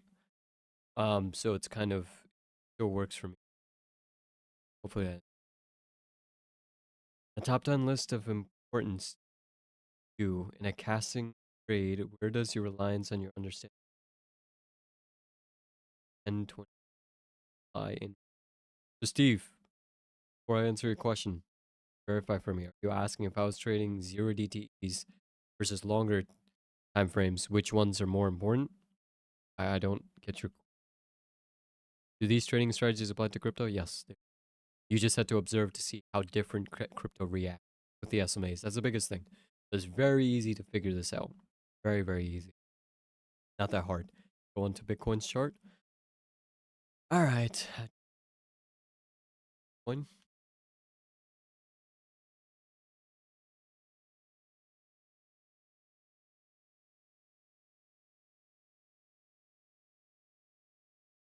Oh, why? Yeah, that's great. I'm talking with food in my mouth. Very smart of me. Hmm. So, one thing about, oh my God, this is worse than before. One thing about Bitcoin, it has a lot of flags and pennants. So, within the pennants and the flags, it'll be quite useless as we can see because it chops around, but the trend moves are pretty egregious, right? One thing you know about Bitcoin, when it moves, right? It doesn't just take little steps down. If we were to 5 minute, remember I talked about how like the 200 is SMA magnet here. I mean, it's almost for every stock, but you see here, big the magnet for Bitcoin. So yeah, I mean, you can use it, right? SMAs, all this stuff I talked about, theoretically you can use it. You have to wait, friends, if you want. It's if we want to use EMAs. I don't trade crypto as much, so I'm looking at it. You could see, I don't like trading crypto, but you could kind of there. Okay, so okay, here actually, okay, I'm glad you asked this because this is the case. If I see this, this is the case where I would not look at the 10 and 20 SMA. I probably just look at the 50, right? Because these are all the reference points I need and just kind of moves because this is just chops. This is why I also hate crypto. Crypto is doesn't move all the time. It moves in certain time zones and frames and yeah. You know what I'm trying to say? I know you know what I'm trying to say. I think I hopefully you know.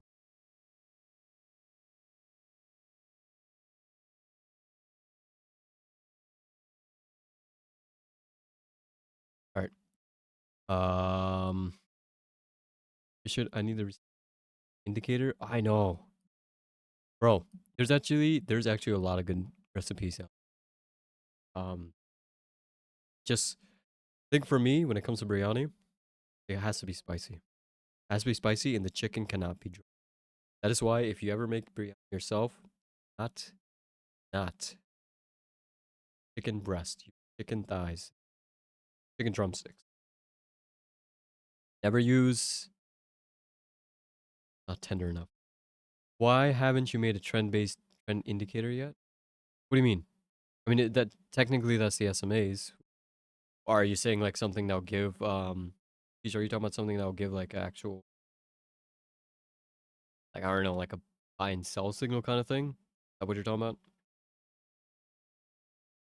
Is it useful to include pre-opening and post-close? Are you talking about aftermarket and pre-market? Or are you talking about how like you can change like the price source? Is that what you're talking about? Which one? Let me know.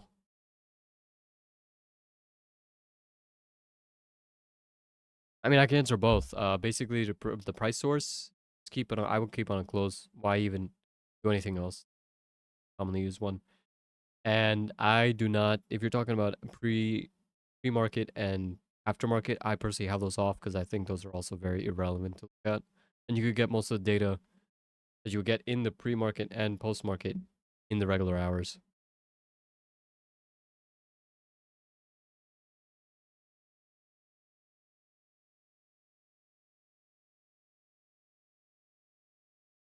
Oh, okay, okay, okay. Yeah, that's fine. I mean, I hate crypto, but no, to each your own, right? Why did you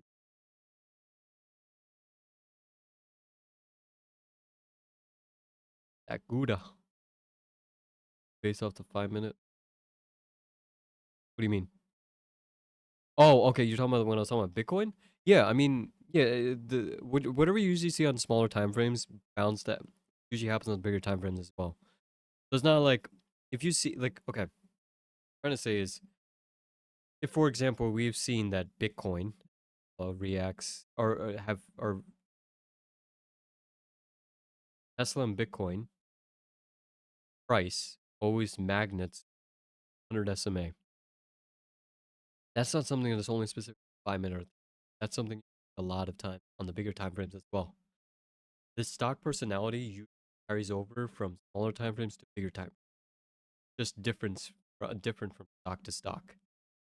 So it's not like oh this stock does it on the 5 minute, but it doesn't do it on the 30 minute. No, it's more like stock does it throughout all the time frames, but it doesn't maybe do it.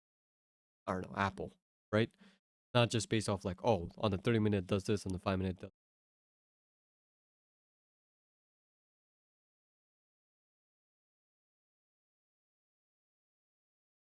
Wondering if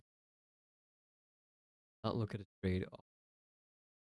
That's why I asked. Oh, good question. Um, when it comes to,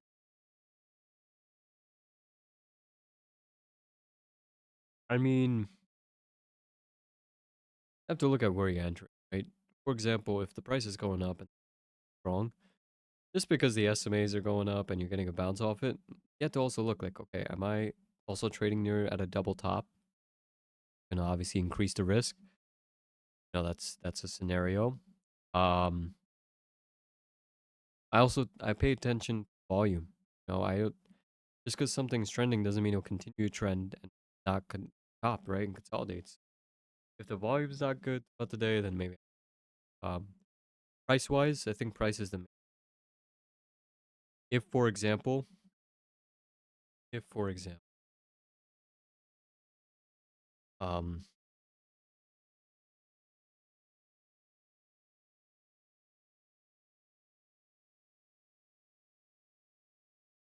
wow, this is actually bad. Say, hey, price. Say on the say,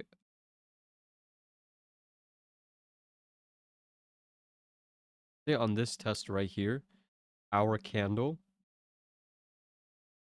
like this.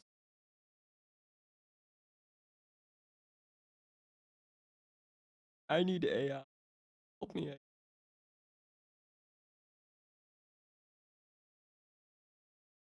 Our candle looks like this, right? This for me is still very bearish. So I'm not going to be trying to get that, right? Because that's how it looks over here, right? That means it could possibly continue downside. What I don't want to really try to guess about, right? So candle to me is very important. It needs to be a solid entry candle. And if you've seen my previous live, you know that for me, the most important part of a candle is not the body, the wick. Right? So this to me here is not the wick is the most important part to me because this represents the strength of the buyers and sellers by candle close. Right? So if the wick's not there, if solid bounce, rejection, remember that SPX? Oh, you weren't here. Okay, for those who remember how like that SPX example I was showing like the 5 minute how we had an SMA? That candle, something AI. It was that kind of candle. So this kind of candle like was opposite price,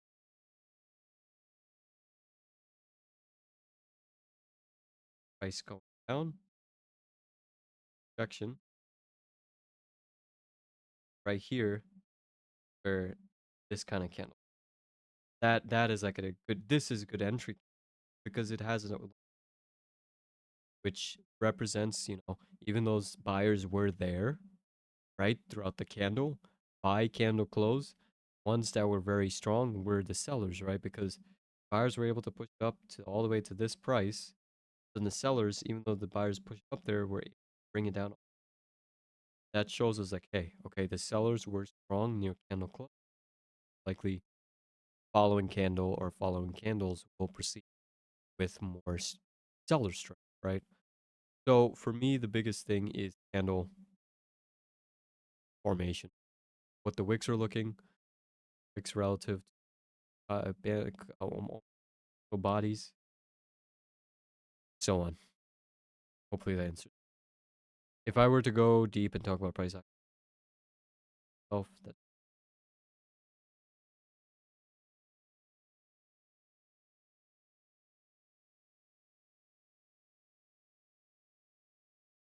especially with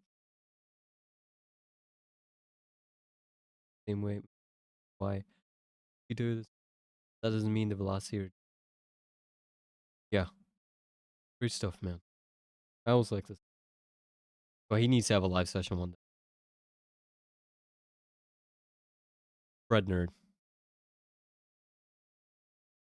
But he's very right, right? My opinions are my opinions. They are what work for me. And the way I am as a person is different than the way you are as a person. I'm a very laid back guy. So, so I like trading trend based versus if I was more hyperactive,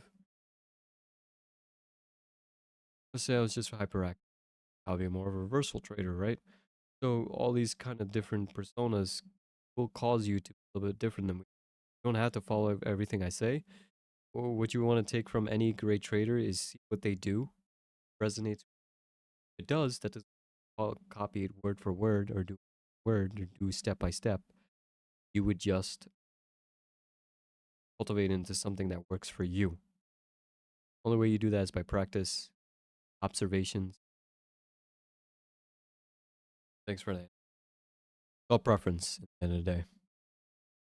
There are definitely right and wrong answers, but they're all in the end. It's also preference. Because even a person using a dull sword can still kill somebody, right? Versus a person with a sharp sword who doesn't even know how to lift it. Ooh, that's going.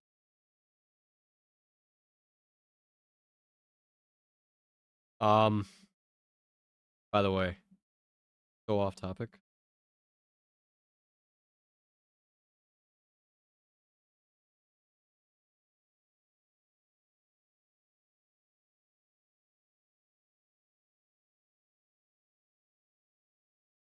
I have a whole list of freaking you know what they say things.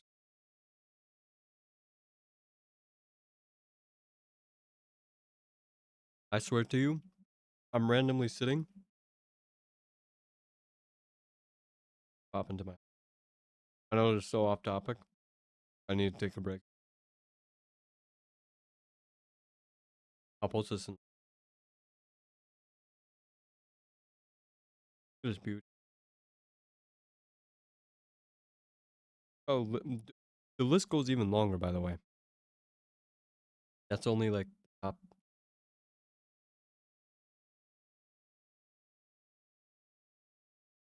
What's the best color to make my 10 SMA? I don't know, jerk. What do you think, Kai? Doesn't matter.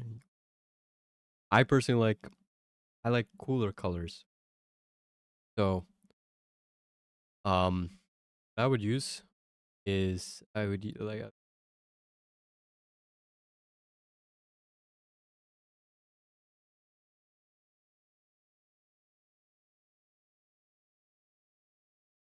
nothing.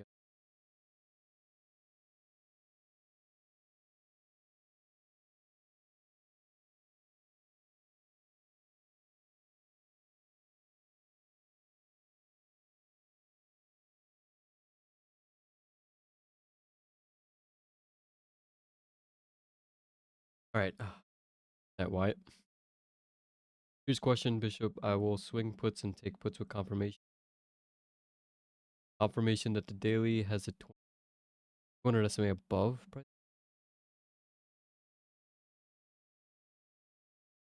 Yeah, so you're saying the 200 SMA is above the price? That doesn't mean you just solely take puts. That just means that, for a long time, sentiment has been bearish. Still would want to make sure you have a good entry, right? So that's very important. But that means your bias would be bear side because you can have bigger probability plays with it, right? Look at, for example, we're just looking at like Apple. But once price got above Apple on oh my god on the 5 minute, you still infer like, hey, maybe I want to be bullish and look for bullish setups. Yeah,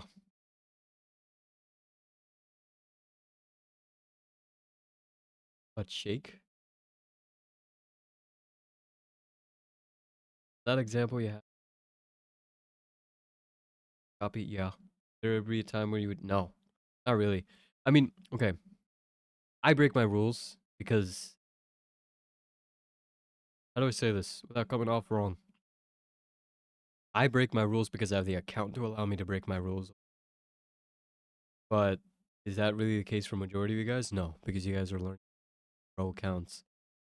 But if I were to just, you also have to realize, at the end of the day, if I were to, I shouldn't honestly like.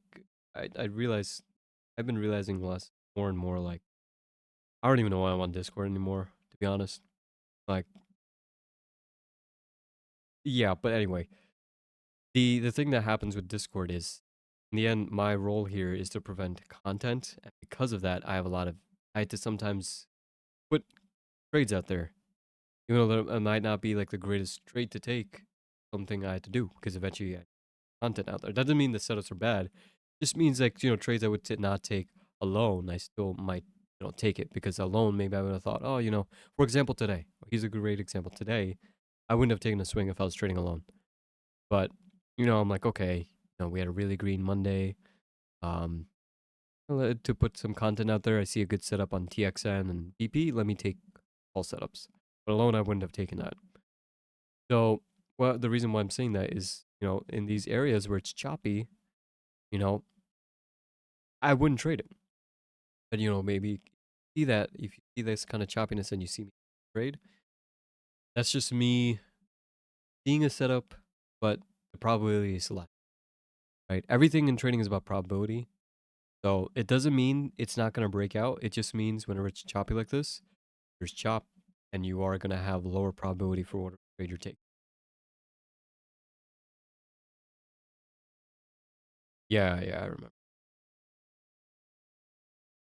My chart looks too messy with the indicator. Do you have a cleaner one? Ah, just put two SMAs on you. Okay, if you hear me harass this guy, it's because I know this guy. Bye. Name is Kai. He's an idiot. Feel free to call him an idiot. Once they get bunched, I wait for a breakout, and it also depends. Yeah, if you got a buddy in here, or you just know somebody from here, like talk about what you guys look at, right? If you guys use the same, either like let's say SMAs, if you think like, hey, I want to use Biryani ribbons or whatever, talk about what observations you made. Sometimes the other person can realize things that you didn't even realize. Don't ever be too stubborn, right? Create connections with people who will actually push you to do greatness, right? Not people who cause you to freaking generate shit. What's your favorite SMA setup that's consistently on a oh for day trading? It's the 50 and the 200. For swing trading, it's definitely the 10 and the 20. I actually like stocks that are swing setup that bounce off the 20 SMA.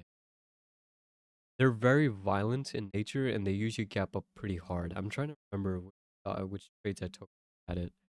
Um, was it MU? Wasn't MU?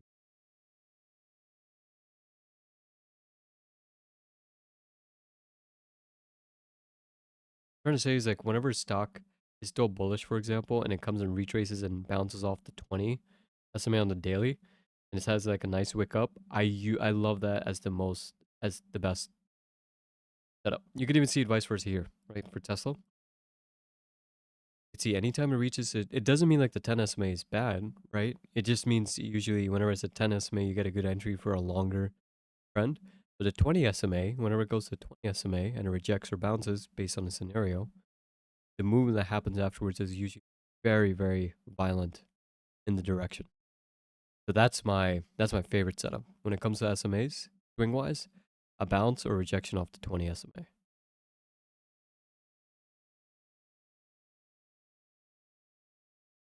Price actions.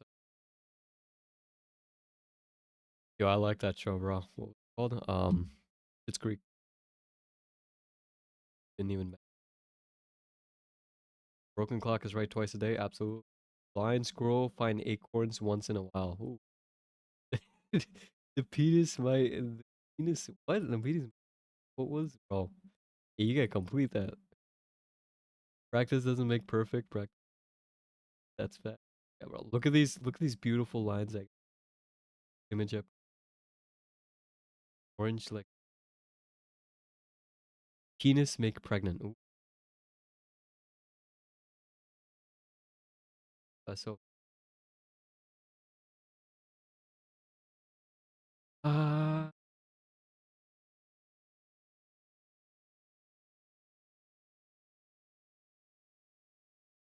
well, if you're taking leaps, your entry point's not really important, right? All that matters, really, in my opinion, point. I mean, even now, silver looks good. You're probably going to consolidate, try to break out. Does I just would figure out my validation point.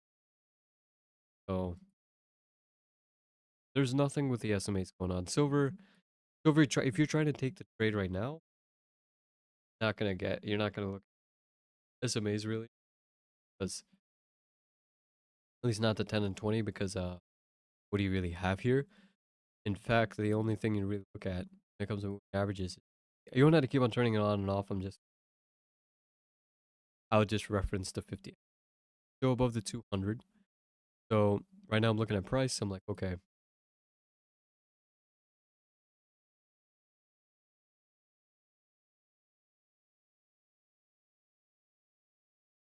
uh, the thingamabob. You know this thingamabob. Can't. Consolidating, possibly hold over here and try to break out. Your validation point. Why it's important to validation, because This is just an example. I'm not saying this is the invalidation we'll put on. Is you're not really bouncing off anything important here on silver, right?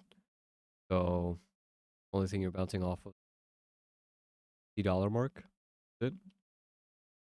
So that's the kind of word of caution you have there. It might come, probably you might for consolidate and then break out, consolidate, break down, fill in this breakout, or it might just go down and reach an important level. I don't think it'll reach all here and go up. I think the third scenario is less likely. But if I was trying to enter around this area, the only SMAs I'll be referencing is, for example, the 50 SMA. But if I was trying to use the 10 and 20, I would wait for the breakout and wait for a retest of close to the 10 SMA. You can see here for silver, right? Silver is a stock that still follows the SMAs, but it doesn't always, beginning of the trend, come back and touch the 10 SMA. What I can see here is I could use the 10 SMA as a reference point, and I could use the candle wicks to kind of show, kind of give me like a hint, like, okay, maybe I want to take here, or calls here, or calls here, or calls here. So that's where you use the 10 and 20. But in this situation, I'm not really referencing 10 and 20, or it's referencing the 50. Oh, reminded me. Thank you. Didn't really. Okay. One thing I wanted to say. No one talks about this. This is also another reason why ribbons are really helps you much better. If the price is, if you have the SMAs wide like this, right, and price is able to breach and close above the SMA, you usually get a movement of 75% or all the way to the opposite SMA. You can look back at any single time. This almost happens literally majority of times. You know what I mean? Let me draw it out. Okay. So what am I saying again? All right. Let's say we have a move down. Say price looks like that. We have the SMA coming in.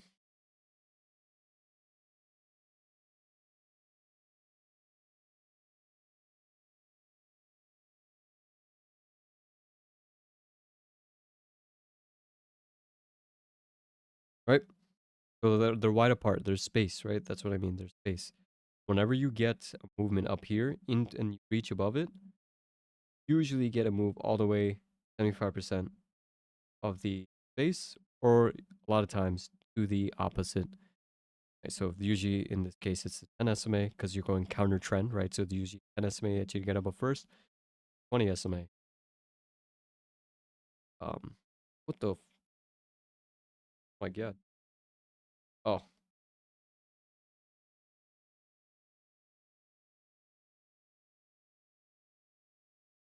the 20 SMA over here, right? So, um, that's also something. This is usually a riskier setup.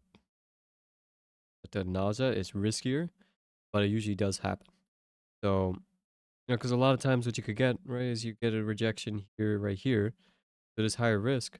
But if, for example, there's a level right here, right, this is where this kind of strategy would, this kind of setup would have a higher probability. Again, this is a lower probability, right, but a higher board because it usually does go through. You kind of reject here, but this move upwards would kind of give you.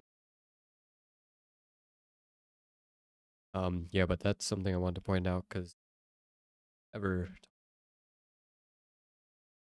you have a lot of peeps.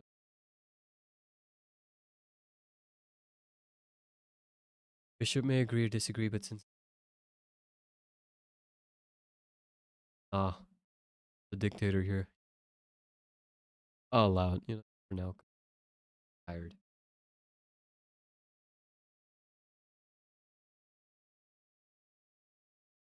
I'm not gonna read this out loud. I'm gonna take a bite. I'm gonna read it.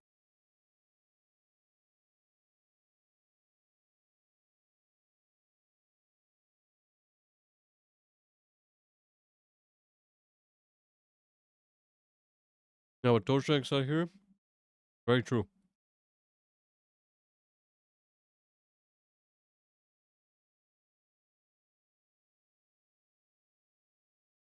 read this if you guys haven't read it. Pull up and read.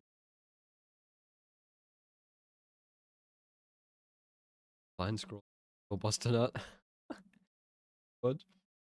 I guess so. Yeah, that's actually pretty good. I got it.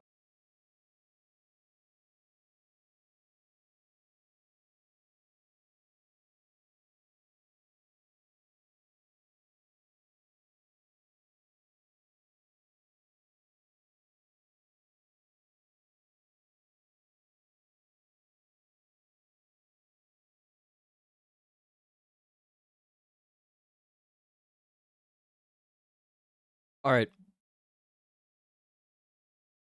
I think I've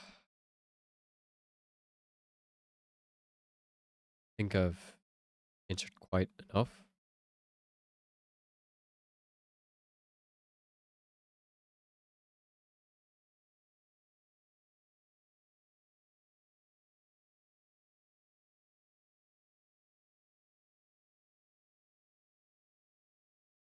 Um, Henry, as much as I would want to answer you, there's a lot to that question. You gave a very vague question that has a very detailed answer, and I don't have the energy. 2 hours. It is dinner, but it was great coming on. It was great teaching. Quite. I don't know. I can't even think of. But yeah, live session be active again. Hold me to it. I've, but you guys should still. Yes, I'm still.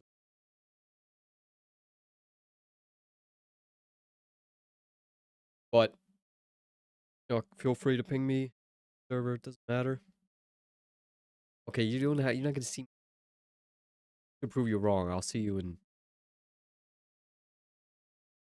I'll try to do two.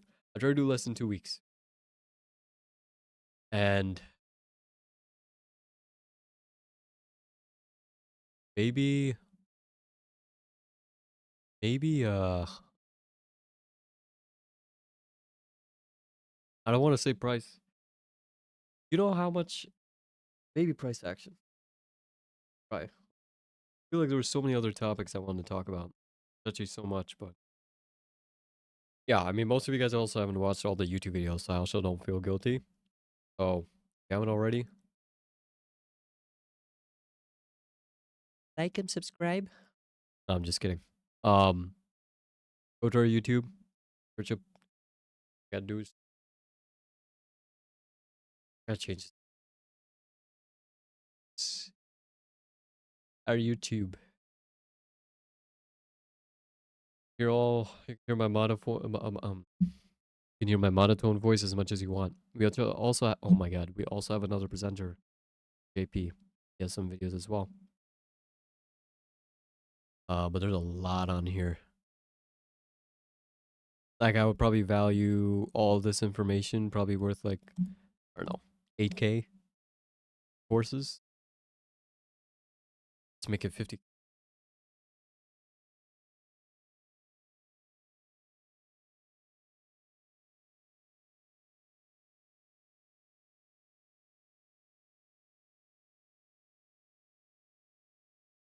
I know Kaya's watched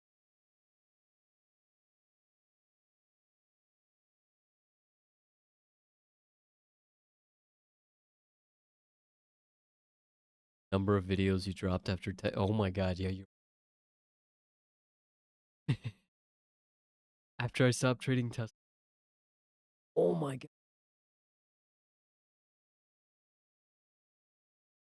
Is it okay? Like you see this "How I Become a Trader" video? I recorded this in June last year. I just uploaded late. Holy fuck.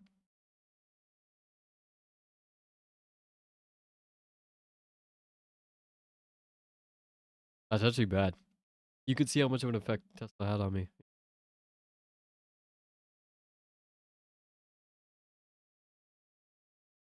I didn't even. I get good. Not a financial. Um, Andre said it best. Gives a good foundation, things that you don't know. But the greatest teacher is not going to be me. It's always going to be yourself. So you could need to make observations. You got to keep away from influences. Stop looking at pieces of shit like, TJR. I mean, he's a scammer now, but even before then, I had him. Um, look away from people. Okay, one skill that you guys have to develop is knowing who's legit and not. And legitness doesn't come from how much money they have in their portfolio. It comes from what they prioritize and what they show. So if they're showing like flashy stuff like, oh, you could do this. This is what you need to do. Like, no, that's like your red flag right there. But if people are more calmer, logical, like, hey, this is what I do. This is what the market usually does on a pattern, or people you get like I can't really explain it. There's unfortunately not many people who are like me in terms of um genuinity when it comes to courses and stuff like that.